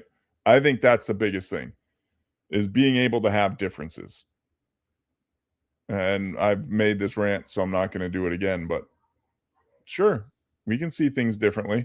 We can argue about shit, but at the end, I mean, me and Jay have argued pretty tooth and nail about things, and then after it's like, hey, you want to go play Arma? Yeah, let's go. Like we're losing that because we're getting so separated. Not going into this rant. That's it. No, I mean you're right, but to an extent, there are cultures that just aren't compatible. They're not compatible. I think to an extent, if people are only concentrated on their culture or religion, and I think people need to get past that. It's not only that. Like, sure, there differences happen. People are different. It's okay. But I think, and maybe that's by design of certain religions and stuff, and that's why they're really not compatible. And I'm agreeing with you, but disagreeing with you. If people took just one step to the right or one step to the left, they can still follow their religion, but they can still say, okay, this person's different. And they can still even argue over it, but be okay. You're still my friend, even though I don't agree with you. Like, you're a good person. In my opinion, that's gotta, and it really can't, but like in some ways that needs to happen before the cultures are mashed together, like what you're seeing in Europe right now. Like those cultures do not mix. Like what's going on in Ireland? Like you had these cultures jammed together, they do not mix, and like you're seeing. No, I agree, and I agree, and I'm taking this from and Dang just mentioned it, right? I'm taking this from an American point of view. So like we have a large, I don't know how big the population is, but African American or Black American individuals that follow Islam, but they do intermingle. They are good people. They do. And I think a lot of it is because it was a community that was built and people are there for the community, not necessarily the religion. And I think this goes across all things. And I think maybe even in some other places, other countries, right? It might even happen there. But you get locked in. Go ahead. Sorry, I was gonna say, Shelley hit it on the head. They don't want to assimilate. That's the biggest thing. Like you can't come in here and not assimilate. Like, I'm sorry. Then you're trying to transfer our culture into yours. I know, but here's the thing: you're now narrowing things down, because I just mentioned a large group in New York, in a lot of states in this country, that are Black Americans that follow Islam, and they 100% assimilate. They 100% have families. They went out. Now, when we talk about, maybe a Middle Eastern or some of these things, and I think it gets into more of countries and maybe other countries like China and other stuff, sending people that are not willing to assimilate, right, to our countries. And that is an issue. I agree. I'm just saying there's a broad scope, and you get into this thing through media, and through this broad scope, you narrow things down, and you're now pulling these people into this, pulling people that aren't, hostile Islamic people that think of you as less. No, they don't. They are very loosely Islamic. Yeah, I am Islamic, but they're people that are in your community. They're people that are doing good. Does that make sense? There's a difference between what's getting injected into our countries, I think, by design, for destabilization, for all this, right? 100% by design. It's 100% by design. But okay. But I'm saying, you're saying, so like when you say Islam is 100% not compatible, I just told you it is and proved it, because there's plenty of people in my community that are great people that follow Islam. That doesn't prove it. You just prove that there are good Muslims, and I didn't say there weren't good Muslims. I said that the cultures on the majority sides aren't. No, I'm saying, but there was, and I might have misread it, but there seemed a very broad statement in the thing that Islamics cannot. They see you as trash. They see you like, that was a very broad statement. And I think that's where, see, like, okay, Deng did it in Islamic law. They want to enslave you. Slavery is allowed. But there's varying levels of people who claim Islam that don't see it that way. Yeah, that's true. That's true. Okay. But, yeah. Like, nobody's, I mean, maybe Dank's saying it. I'm not saying that all Muslims want me dead. No, I was addressing the comments, not you. I know, like, I have Muslim friends. I met plenty of guys in the military who are Muslim. They didn't want me dead. I got along fine with them. But the fact is like, you see it now. Syria, when Syria collapsed, all these immigrants got injected into Europe, and it's just been. I'm agreeing with that. I am agreeing with that. I am agreeing there is a country and a version of certain religions that they don't mix, and that goes into. But I'm just saying it when you go broad scope and say, I wasn't talking to you, Jay. We've had this conversation. I know that I was talking to the people in chat, and the same. Yeah, I mean, there's Christian people out there that are pretty out there as well. Sure, you know? Sure. There's bad groups in every culture. No, Islam's a religion, not a culture. I agree with that, but yeah. But like, yeah, if you look at the totality of it, like, you know, Christians aren't going into Islamic countries and cutting people's heads off and not working and taking advantage of the systems. That's not happening. That's not, and I'm not saying Christians are. I know Kinsley will argue me on this point, but go to Cuba. I mean, they're not cutting each other's heads off, but yeah, I mean, they're not working. The fact of the matter is Christians are far more likely to kill Christians than they are Muslims at this point. Yes. Yeah, no, and I agree with that. Well, no, I shouldn't say at this point. I should say if you just look at history. Like, I think we're getting to that point, and then I think crusades are gonna start to happen again. I think young men in America, I'm speaking on America, are becoming radically right for a reason. And I'm not saying it's their fault. Like, I'm not saying it's out of ill intent.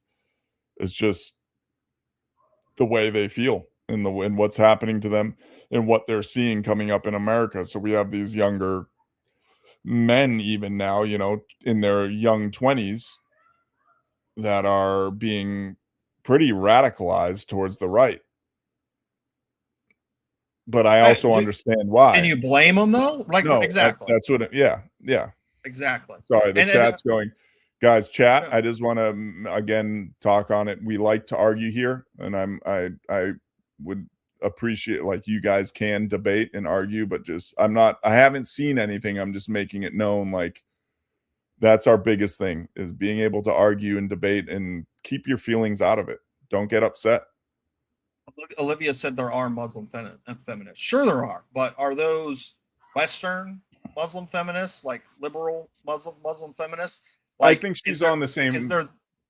Yeah, go ahead. Right. I'm sure there are, but how many of them are walking around in Iran right now? You know what I'm saying? No, I think she's kind of on the same page I am. Like, they're allowed to do that with the religion because they live in a Western country that's allowed. I know, but now with the evolution of society, with us as people, with everything, is I think it's almost unacceptable to say 100% this is wants to chop your head off, this they want to rape your kids, they want to it's not that picture isn't there anymore, right? No, you can't. You can never speak as one group. Yeah. And that's where I ask people, when you argue about these things and you say these things, and I've said it to you, is that narrow things down. Say what you mean. Words mean things. So if you just say, oh, Islam, like, no, say, yeah, but you can only be so specific, right? Like, you can, but I just think that leads us into another thing, is in like, listen, I'll fucking peel your skin off your body, like, in a fucking heartbeat. You fuck with my kids, you fuck with me. Like, I am not above violence or any of this stuff, right? Like, when it comes to protecting me and mine, I will do horrible shit. But I just got sidetracked. I was reading something. But where I was going with this is, like, we don't need to spread this shit through the world. And we are getting kept in this circle of fucking hate and all this bullshit that goes on, where people can just say, fuck it. You do what you want to do. I do what I want to do. You stay over there. I stay over here. We're fine. But that's never going to happen. That's never going to happen. I know. And it goes into that tribalism stuff. And it's like, and then if one group decides it, like Christians have pretty much decided that we're not going to do anything about it. If one group does decide that, then they just get taken advantage of by the other groups. Like, I know. I get that. And that's kind of just like, I just want to, I don't know. I feel sometimes like I'm lost. I know you're not that way, but I don't always talk the best. But kind of like, yeah, the rhetoric, they want to kill and oppress you. Like, I think nowadays we can't just say that. And the fact that people do is what's driving this bullshit. Well, people get upset with the word they, because they think when you say they, that you're saying all Muslims. And just to be clear, I've already said it. I'm not talking about all Muslims. I know, but there's simple minds. Like, I would consider, a lot of us here in the chat have the ability to separate these things, right? Like, that's why people are here. That's why we're talking and we're debating. We have this ability to say, okay, you don't mean, I know when you say they or whatever, you don't mean everyone. But think of how many simple-minded people are out there.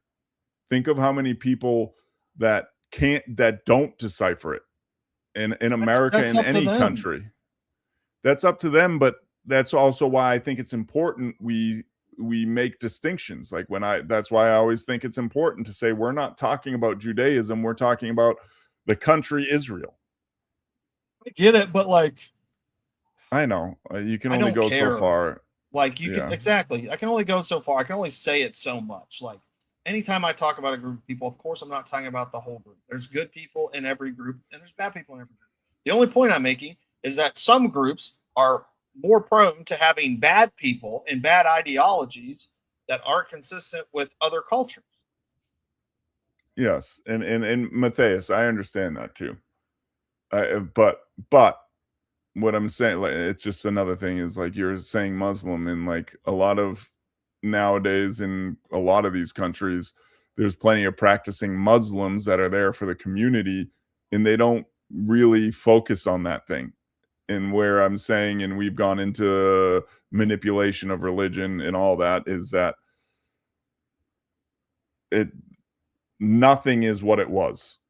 I don't think any Christian, any Islamic, any Jewish practicing religion nowadays is very fucking strict and actually going on what it originally was. You have preachers in every church putting their own twist on things, on words. That's it. I think that's much more of a Christian thing. I think it's like in rabbi. I think it's. And it's a problem with Christianity. I think when you look at the other, even if you just look at the Abrahamic religions, I think Muslims and Jews are generally much more devout. You can argue their ideology all you want. I would, but I think generally the practicing ones are much more devout than the Christian ones. What's it say? All three major religions have a corporation soul. I don't know what that means. Nowadays, it's a corporation, organized religion, and that's the thing I've always gone into is organized religion has a corporate soul. It's money making. It's this driven by other things than the religion itself. Yeah, it's a ghost. I sent it to you. It's Quex projecting over your shoulder. Great, they're astral projecting in my home. Perfect. No, I mean they're 100%. Organized religion will always be a problem. I agree. And I'm not saying, and I have gotten more on the side of you and Quex is where like textually, and I think that goes. But if you follow the book, if you just don't go to church and you just follow the book, you're going to be a good person. Like that's just. And that's where I don't want to say it, but like someone else said it in the comments when you go into like Islamic in the book and what everything was, and that's where I kind of will agree with certain things. I'm not going to come out and say it just because I can't, but it seems there's different intentions, and that's where I'll say at the base root of it, book to book, Islam, Christianity, it can't. Even like Islam, Judaism, even Christianity, Judaism, like none of it really can coexist. It doesn't. That's exactly. That's my whole thing is like. And I will say that follow the book for book, then they can't coexist. Like because one thinks that their Messiah is coming back, and the other ones deny the Messiah ever came, and they think theirs going to come back, and the other group thinks, well, he did come back, but he's not the actual one. Like, yeah, and that's what I was saying. Dang is why an S corp for your family, for your assets, or an LLC if you want, depending on what you want to do with your taxes and stuff, is I think important when you come to buying a home and doing stuff for your family. I think if you look into it, it's kind of the way to go. But anyways, what else do we got? Do we have anything else? Sorry, we like these side rant. They're good, but I mean, we do have this, and it's pretty disgusting, but it's important because it plays into what we're talking about right now. So this report came out of the UK, and it was I'm just going to read it. It is what it is. The UK rape gang inquiry. And, there's a lot of disgusting stuff in this, but it goes into what we're saying with this immigration and these cultures. Yeah. They can't coexist. Like clearly, what they do over there is absolutely disgusting and immoral. And I'll agree with that. What they do over there, and add to stage. Let's try it again. There we go. All right, you guys ready? Let's go. Oh, I can't hit play because what is this? Are we gonna watch the whole thing? I'm down. We'll watch it till Alex comes kind of sexually available or dirty little slags. These are children, and slag is a British slang term for someone who is sexually promiscuous without discrimination. This is how children were described. Now, when you understand that the authorities who are supposed to protect you, prosecute the law, take your allegations seriously, actually helped your rapist rape you again, you realize how deep the rot goes. And so how can this have happened?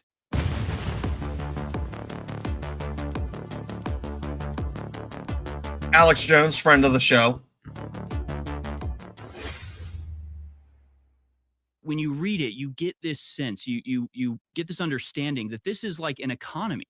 There are millions of people engaged in this. There is absolutely no way that this could have occurred without the knowledge and active participation of the people in power, whether it's the people running the care homes who basically treated the little girls like prostitutes, or the cops who often, when called to a situation, would look at a 12-year-old girl and say, well, she's just a prostitute, which it like blows my mind. It's like, what does that even mean? A 12-year-old girl, we're not going to do anything because she's a prostitute? Like, it's stuff like that that you go, okay, you have to find out who made that policy, because it's not a coincidence that in every single case all over the country that's the response from the police. That's not a coincidence, I don't think. I think they were trained to think that. I mean, training had to occur to have all of these people respond in exactly the same way, right? Like, we have to trace this back, not just to bad apples taking advantage of the power that they were in, but like, why were they trained to think of it this way? Who instructed the police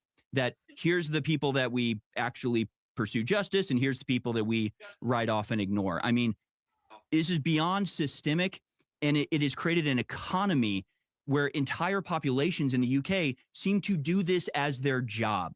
They come, they kidnap white girls, and then that is their source of income. Then they, lend them out for a couple pounds a night. You get 15, 20 men. That's the way they make a living. Maybe they buy drugs and are trading drugs off of that. I mean, it is a criminal enterprise that has been manufactured by the British establishment. It's hard to even put into words how this has occurred and how wide scale this has been. What could you possibly do to rein this back in rather than overthrow the entire government? Because reading this inquiry report, seems like the entire government top to bottom was in on it. What do y'all do at this point? Well, the inquiry, I think, quite reasonably concludes with a statement saying that this is the first phase. The first phase is basically naming the scale of the problem, listening to the voices of the victims, showing how this could have happened, and it could have only happened with, if not the participation, then the permission of the relevant authorities in the state. And it said that we must seek the maximum justice, not just for the perpetrators, but also for the officials whose action or inaction permitted this to continue over decades. And I would stress once again, it is continuing. And that's the thing we've talked about, accountability. And it seems like, and we've all seen it, and it's a fact. When it comes to certain social standing and or money had, there's no fucking accountability. Like, you see it here in America. Money can pretty much buy you out of most cases. Like, most shit, depending if you have an inevitable amount of money, yeah, you can pay the lawyer to suspend shit, keep things going, and find all the loopholes, and you get gone. Social standing, the same thing. We can't have him go to jail because he's a congressman or he's the president. Kind of bullshit. 100%. The reason why this inquiry has happened, and the reason why it's now, well, it's extremely well researched, why it is a reliable account, and just the beginning, if you like, of a long overdue procedure towards justice, towards the rebalancing of the rottenness of our state, some justice for the victims, and the halting of the organized rape of our children, which is what this is. The reason this is happening is because people have come together to try and right a profound wrong done against our people and the most innocent of them. The reason why I'm speaking to you today in this situation is, again, thanks to the selfless dedication of other people. That was a big video months ago where these dudes approached these two girls and they're carrying these weapons on them now because of how bad it was over, I think it was UK or Ireland, how bad it was. They were carrying axes and kitchen knives on them because they knew, I want to get to some of the comments, but let's keep going with this. Go ahead, Jay. No, I was going to say, and if that was my kid, you better believe I would be ganging up with all the other dads and we would be fucking roaming. Oh, shit. Yep. That Especially is if it was insane. an adult age man. Like I said, when it comes to my friends and my family, and like, I mean that shit. Like, I will peel your flesh. I will do the most horrible shit to you. Pain, like, I will destroy you. Yes. Than myself try and get this message out to the widest possible audience. It's thanks to Herman of Vox Populi Media that I've got a broadcast signal to speak to you. Why is he doing this? Why has he gone out of his way to do this? Why have people given their money to the inquiry to make sure that it was written at all? Why have people offered their time? Why have some of the victims gone through the intense trauma of reliving some of the most horrendous things I've ever had to read? That's because if we do not bring these crimes to the widest possible audience, then the culture of silence, which has been created by the liberal state around these crimes, will continue, and those crimes themselves will carry on. If you look at how these things took place and how they were permissioned, you will see that time and again, parents who complained about their children being raped were not only intimidated, but sometimes even arrested by the police. Children in so-called care homes were often offered to their rapists. Children who had been raped were given back to the situation in which they had been raped, in some cases collected by them. There was no attempt whatsoever to protect them. In some cases, the police described them as kind of sexually available or dirty little slags. These are children, and slag is a British slang term for someone who is sexually promiscuous without discrimination. This is how children were described. Now, when you understand that the authorities who are supposed to protect you, prosecute the law, take your allegations seriously, actually helped your rapist rape you again, you realize how deep the rot goes. And so how can this have happened? Ladies and gentlemen, we are listener and that's just crazy. And that's, you know, I've said it before. Children and the elderly, like, and it's rampant. I'm gonna do some horrible shit. And said, dang, oh, go ahead. Say Shelley said, look at the Telford and Yorkshire scandals. They were arresting the young girls. I don't, yeah. And you even see that here in America. Like, they call them Johns and they call whatever the girl's at. Like, there's documentaries you can go into in the prostitution, like, side of things here in America, and it's very similar. You know, these young girls are the ones getting penalized. The Johns or the guys buying it are just kind of like, hey, don't do that again, you understand? And it's kind of fucking crazy.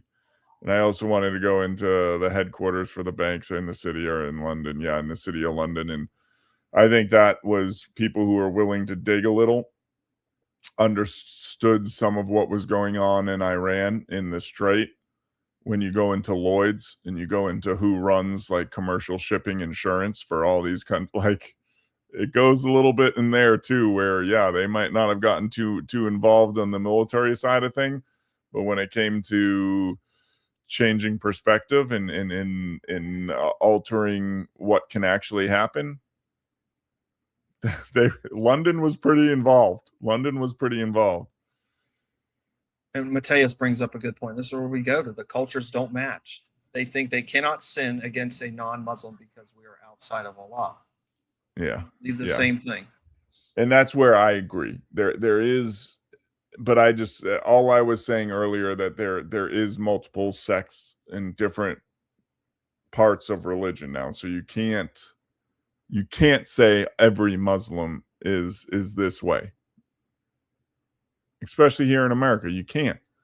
Like, I work out with some, I talk to some almost on a daily basis that are Muslim, but they're not that type of Muslim. They're upstanding members of the community. Right. They're and I know Matthias had said they were converted in jail, and a lot of these dudes weren't. They've been working and actually do very well for themselves now. Some of, like, it's just, Olivia said, yep. And that goes into the thing is why is this allowed to occur? Like, it's never, and dude, I'm convinced, nobody can convince me otherwise, it's not that these elites aren't trafficking these kids. Like, that is the number one commodity for these people. I 100% believe that. And that's why it scares the fuck out of me. I think that's why, yeah, I think at the root of it, whether how much of the Epstein files are real or whatnot, I think you get into, and I've said this, I'll say it again here now. Olivia, you're here. We got some people here.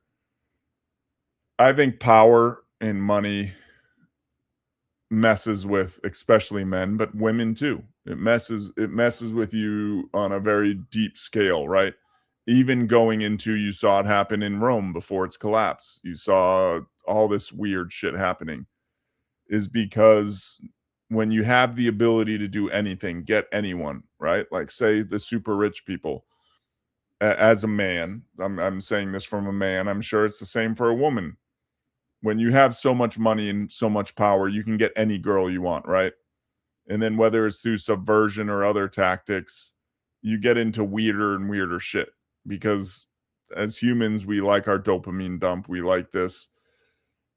And whether it's by manipulation from someone, say like Epstein, where it's like, well, you can get any girl you want. Well, here's this girl, blah, blah, blah. Whether it's some level of that, I do think the elites and people way up there are so deeply involved in all this shit. That's why, to an extent, listen, we can't knock out some of it and not knock out all of it, right? Because there'll be trace elements, there'll be trails leading towards, and now if we knock out all of it on the deeper, on the large scale of things, those breadcrumb trails become so much more evident, because now there's this, and you can really follow it to someone. So keeping it a large scale problem protects the few powerful. Does that make sense? It does. It does. And a lot of our institutions have set this up in a way to where this is how it is handled. Let me go grab a book real quick because it's important.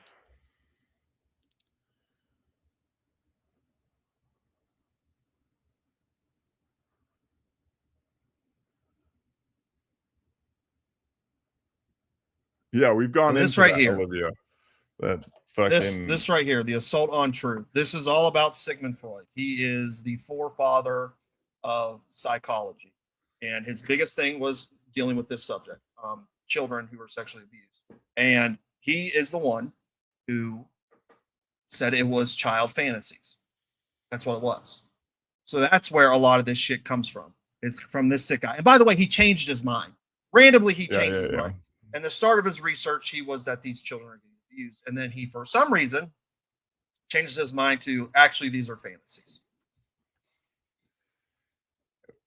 What drove him to change his mind, Jay? I couldn't tell you. I couldn't tell Money you. Probably and pressure. Money and pressure.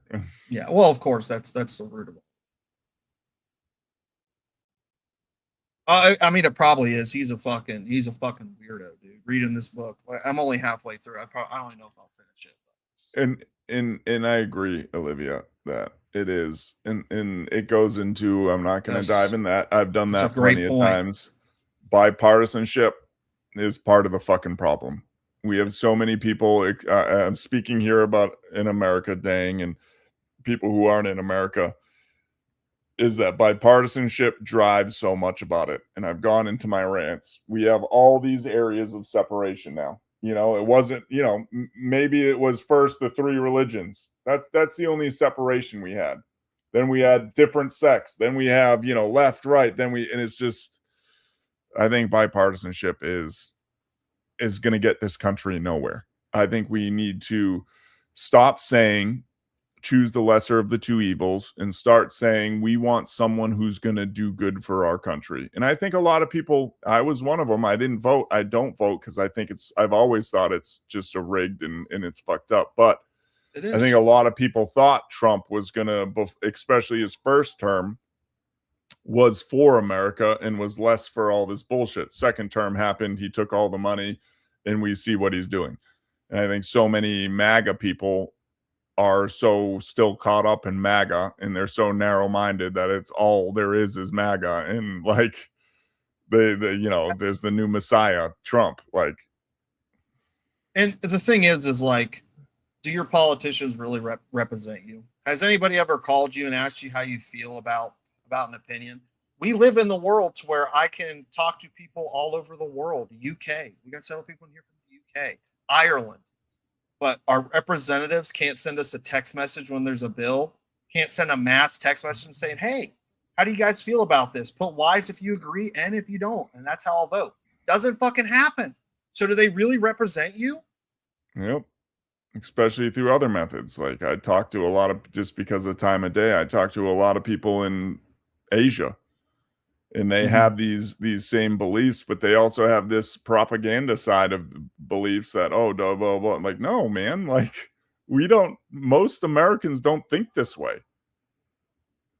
And it's just, and that's where I think we're such a media world, not just a state, that propaganda is just, and we've gone into that too. The fuck you gonna do about it? That's what I like to say. There's so much shit going on, and now they're not even hiding it. They're stress testing it. They're doing all this bullshit. And now it's kind of like, yeah, we can put it out there, and it is kind of absurd, but what the fuck are you going to do about it? You're going to sit on a podcast and talk shit or comment or do this. You're not going to do anything. And I'm not, that's not my call to arms. Don't get me wrong, but it's just, we're too comfortable. And they have too much control with controlling food, with controlling houses, with controlling everything. It's too easy for them to say, nope, you lose your house. Nope, you lose your kids. Nope. Yes. The fuck you gonna? And we're at that phase. Go ahead. Sorry. No, and that I like what you said there about stress testing. That's exactly what the first Epstein release was. It was a stress test because the internet is undefeated. We will get that shit.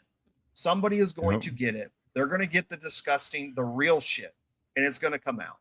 So they stress tested it. They said, all right, what are people going to do? And we did nothing. And I'm included in that. We're all included in that. We did nothing. But we do try. And I think it's building communities. And I think it's, and again, you got to tear it down, though. NSA, FBI, I'm not saying anything, but it's building communities and making this okay to talk about, because I think so many regular people aren't comfortable. It's becoming so niche, you know, it's becoming so small that people aren't comfortable turning to one of their friends or their family members and be like, hey man, I think this is kind of messed up. What do you think? They're not willing to do that anymore, right? Because we're so separated, because like, whoa, I don't want to be cast out.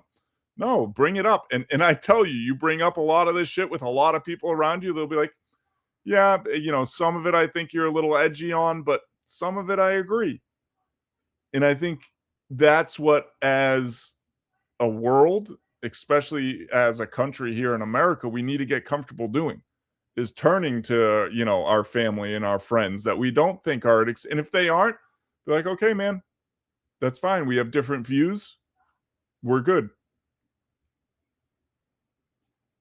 I think it starts there. It start talking. I have no hope for our country. I don't either, but I've said it before. We've passed the event horizon. We are on the downhill. We're gonna get bulk. It's gonna be either total totalitarian state or just complete balkanization. I'm gonna search this because Dang brought it up, but keep going. Sorry. No, I mean that was pretty much it. Like, there's no saving America or any of these Western countries. We're all going down, all of us. Like, it just is what it is. There's a new, or this whole shit's coming to an end, and by that I mean the world, because I am a spiritualist person, and I do think a lot of this shit is biblical, and you're not going to convince me it's not. But like, there's no coming back from where we're at. And we have the most means to do it out of any of these Western countries. We have the most means. Which one are you talking about? Arima statue?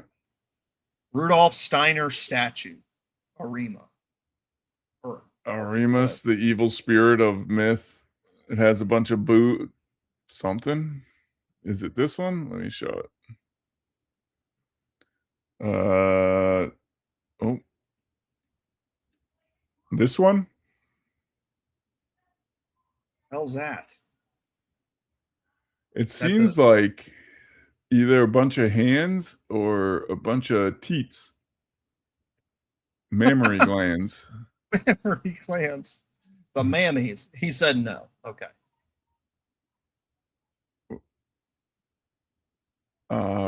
Yeah, some of these are different. Rudolf Steiner statue. Okay. I'll do that. Oh, there's stuff in my way.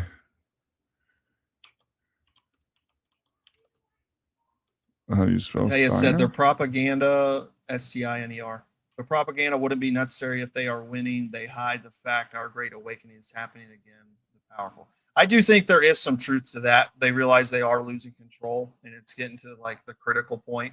And I've said it before, to where you are going to leave people with no option but outright rebellion. And nothing will change until that happens. That's my opinion. Oh wait, that wasn't what I wanted to do. Trying to make it big. He said yes, the gray one. Well, now they're all gray, so I'm not too sure. No, I see the one he's talking about, I think. Okay. Trying to make it big, but a lot of them aren't. Good, you can see it. I can't really make it out on my screen, but like mine's, condensed down. Yeah, see, it's still like this one. I hate how it does this shit. Like everyone's protecting their pictures now. He said it's the one with just the head. Oh, Go back to the one you searched before.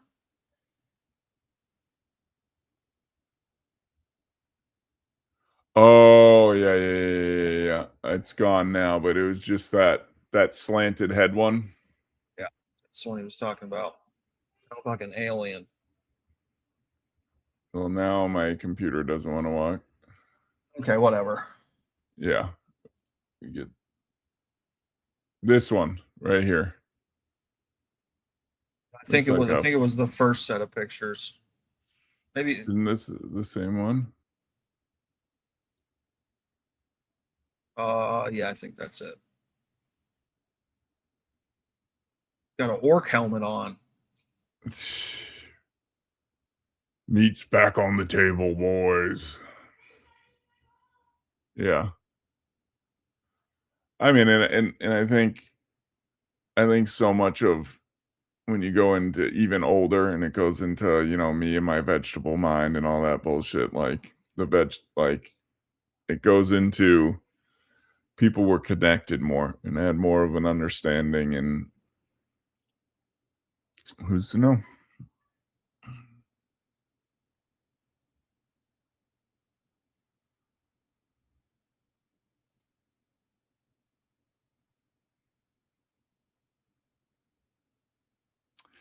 I mean, I wanted to highlight that because I agree, but I disagree with you. Like, especially like I will say I have plenty of very close friends, family friends that are gay.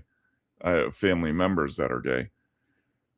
But there gets to a point where like you don't need to teach the kids that. Like, yeah, we can be inclusive, but you don't need to target specifically gay, like that side of things, right? So I'll agree with you, but I'll disagree with you. Like when they, in some of what I've seen, again, I don't know how real it is. It seems beyond teaching. It seems more of grooming. Exactly. And that's where it's like, whoa, wait a fucking minute. Like that's indoctrination. That's where you need to put on the brakes with me. And that's where I will argue it. And I will argue, like, if I had a daughter, thank God I don't think I'd still be alive. I probably would have had a heart attack just knowing how the world is. But like, if I saw a man dressed as a woman, calling himself a woman, trying to go into the bathroom with my daughter, I would be one of those people. No. You can wait. You can go in there after, but my 10-year-old daughter's in there right now. No. Like you're like, I will fight you over this. Yeah. Not happening. Exactly. Well, people catch. I'm being funny, Olivia. Everyone's gonna be wearing masks again. But no, and that's kind of where I agree. But I also kind of have felt when you look into like Rome and stuff, where I don't really know. Like, is it more of a perversion? Is it more of a perversion of people? And is it more of like, I want to say, because I've had, and I'm saying this, it does happen. It's not just propaganda. I'm not saying they're not, and I firmly believe it does happen because people are influenced to believe this. People that aren't sane are influenced to believe they're woman, and they truly believe, like, and that's the thing. If you're a nice trans person, good on you. Fine. If I ask you to wait until my 10-year-old daughter comes out of the bathroom before you go in, if you're a nice person, you go, okay, I understand that. I'm a big white dude with a beard. If some dude asked me not to go in there because his 10-year-old son's in there, I'd be like, all right, man, no problem. Nope, not a problem at all. You know, or any reasoning behind that. How easy is it for me to say, okay, sure, not a problem? Like, at the end of the day, they're still a stranger. Like, I don't give a shit what you tell me you are. I'm not letting any man go into the restroom with water. It's not happening. And I agree to an extent. Maybe it is propaganda, Olivia, but like, I am probably one of them. Yeah, and I'm very accepting. Yeah, you can't. But at the same time, like, if I visibly see Jordan in a dress, like how he is now, and he's saying, well, I'm a woman, I'm going to be like, well, hold on, man. My 10-year-old daughter's in there. Okay, I'm fine with that. I'm okay. I'm not attacking you, but plain and simple, I don't know you, and I don't want you in a closed bathroom where I'm not going in because I'm trying to raise my daughter to be comfortable to go into the bathroom herself, right? Like, I'm not going to hold her hand and go in there. I'm not comfortable with you going in there. And as a sane person, he could be like, okay, sure. Like, I get it. I literally worded it right, but yeah, I don't want to get into that, but I just think I do agree with you on a lot of things, Olivia, but some of it is, I agree. There is propaganda. There is this, but there is the respecting other people, respecting a father to ask you, as clearly a man, whether you are categorized as a woman, fine, but clearly you're a man. I'm asking you not to go into this public restroom with my daughter. Can you wait 2 minutes until she comes out? And we become so separated that now that's a huge issue, and people pull out phones and, oh, he's calling that. And that's my biggest problem with the thing, is they want to take the parents out of it. Look, if you don't get me started.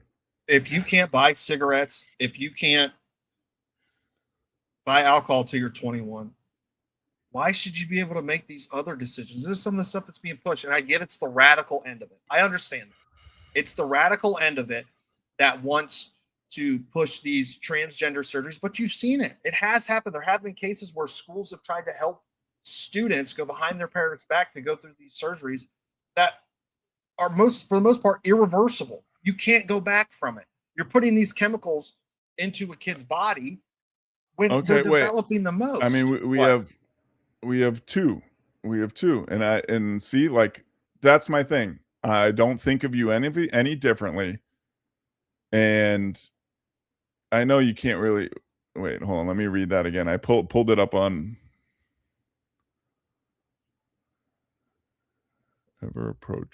even approached me. Yes, and that's where I agree with the propaganda, and we see it. But like, I live outside of Atlanta. I've been to Atlanta, and this is where, like, I don't completely. I do have influences from media and all that stuff. I will be the first to admit that, right? But I've also been to Atlanta. And I've also seen people that claim to be, I mean, maybe they are. I started that off all wrong. That are trans. There's a big festival here in Atlanta.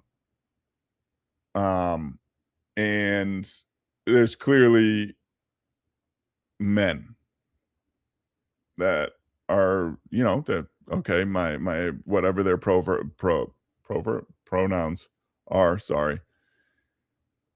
But that's what I'm speaking on, is what I've seen and what I've talked to. And, my cousin, very close cousin. He's not trans, but he's gay. Never would judge him. One of the smartest people. He works for a very powerful organization. He's, you know, done better than I ever have and ever could do in my life. Great dude. But it comes to it, and a lot of other family friends that are, and it comes to the point where a lot of how they even feel, especially the older generation, is that like everything is getting not only from the non-trans, non-gay community, but also from the trans, gay, bisexual, whatever you, you know, I'm not super, forgive me, I've been drinking. I don't want to sound, yeah, you guys, I mean, Matthias knows me enough by now that I'm not trying to sound that way, but they don't agree with the message. They don't agree with the push. They don't agree. It's just like, do your own thing. Like, I understand there is some preconceived notions and you guys aren't always treated fairly, but at the same time, so many people are pushing it now, just out there pushing it in people's faces. And it's just like, okay, I get it. I'm fine, but chill out. Like, and I will say this, and I accept you both as a person, but like, I don't need a drag queen reading my kids' books. I'm sorry. As a you know, two very young kids, I don't think that's a part of inclusion. I think that's more of a different push, right? Yeah, like you can do whatever you want as long as you're an adult and you're doing it with consenting adults. I really don't give a fuck. I don't care what you're doing. Like, that's my whole thing. But like, I don't have to like it. I don't have to accept it. You know, we can, and that's the end of it. Like, you can do what you want. I don't have to like it. I don't have to accept it. And I don't have to want my kids to be around it either. And I'm not saying that's what you guys are saying either. No. But that's our biggest thing here. And I want that to be known because I want to build a community, right? Is that we can be different.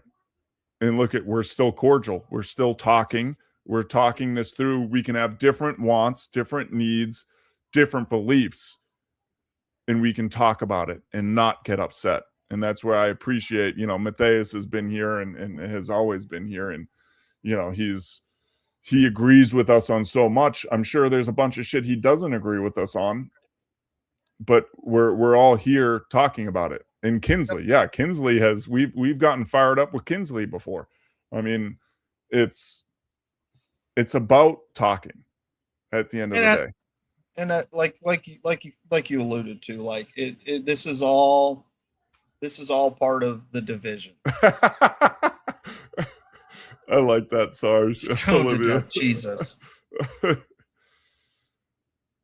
We're not calling for anybody to be stoned to death. Well, maybe pedophiles, they could be stoned. There are some. Yeah. But anyways, we're at 2 hours, 17 minutes, and we haven't even talked about the book club. So the book club. Hate it or love me, this is probably my yes. I will say that too, Matthias. And before you get into the book club, I just want to say that, and I'm sorry for cutting you off. I have a bad habit of No, you're good. That happens with so many movements. They get hijacked, and then the worst of the worst gets the limelight. So I think that's about separating. I think that's a great point to bring up. It goes back to my thing that I always talk about. They're finding, and I say they, and that's where my conspiracy side comes out. One world government, people in power, find any way to divide us as sheep. Yeah, we don't see Olivia and Matthias on the news. What we see is the convicted pedophile who's now allowed to dress up in drag queen and read to kids. That's what we see, right? Yep. It's all by design. You know, the wolf can pick off a flock of sheep that are separated. A flock of sheep that are together, so they don't usually go after it.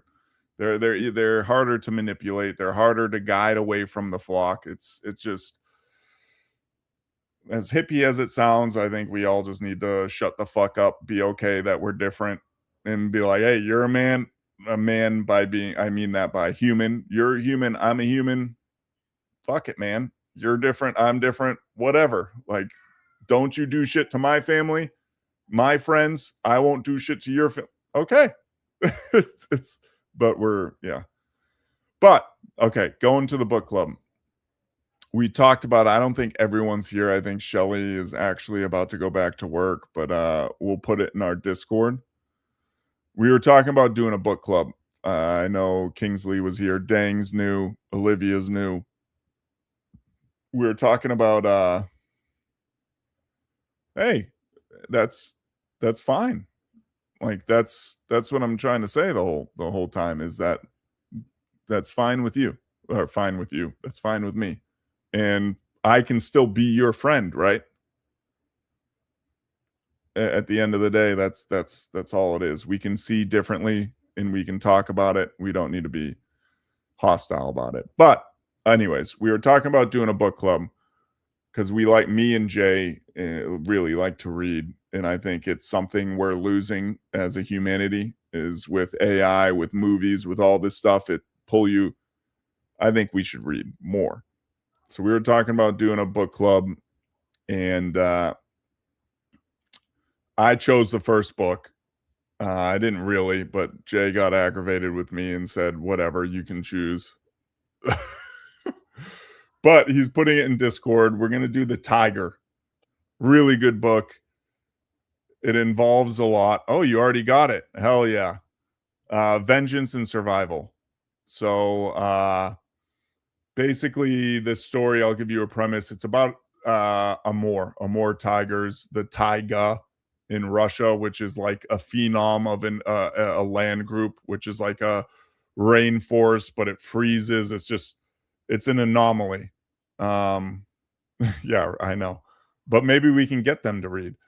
But it's really cool. It goes into biology. It goes into how smart tigers are. It goes into these massive tigers that were in Russia. The Amur tiger is from the taiga in Russia. And basically, it goes into these people who were sent out to hunt a tiger because the tiger was killing people.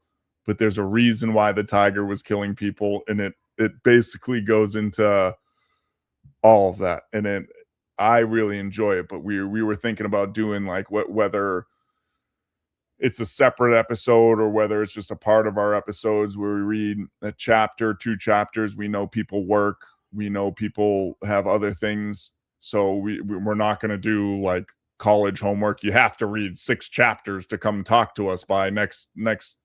Yeah, Maneater. Did I mention that properly, Jay? No, you pretty much hit it on there. What we were going to do is like basically every week we were going to read a section of it, whatever that is, whether I think this has 3 parts, whether we read part 1, and it's not a big book by any means. It's less than 300 pages. But if we read like a part and then we're just going to come in and talk about the part.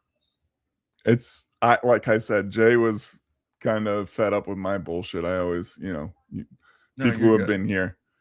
I got to choose the next book. He gets to choose the next one. And we want you guys to choose some too, which is perfectly fine. But do we have a channel in the Discord for this, by the way? No, we'll make it. Me or Quex. I know how to do it somewhat. I can make it and then he can fix it. That's what Quex does. But I think it would be good. It's just another thing that we can talk about, something other than politics and aliens and yeah. This was a good conversation. We kind of went all over the place, but it was a good conversation. We'll keep you guys updated. Sorry, I got the hiccups. Sound like you. We'll keep you guys updated on the book club. Like we'll put something out wherever we're going to do it, whether it's just another episode here, which I kind of like because we do got more followers on TikTok. But anytime we go live over there, we don't get shit. So yeah, they like the short. They like the I like having the conversations with people. You just don't get that on TikTok. So we'll let you guys know. But we'll be live Friday. Same time, 7:30 p.m. Eastern time, Eastern America time. I know we got a bunch of international viewers, so we appreciate you guys being here. Thank you as always, and until next time, we'll talk to you guys later. Yeah, Bye. and I pinned the Discord link, and you just have to follow the prompts how to get in, and then Jay did it prompt prompt. Linked the thing on Amazon. You can also get it on any reader, audio, whatever, because I know some people audio will work better.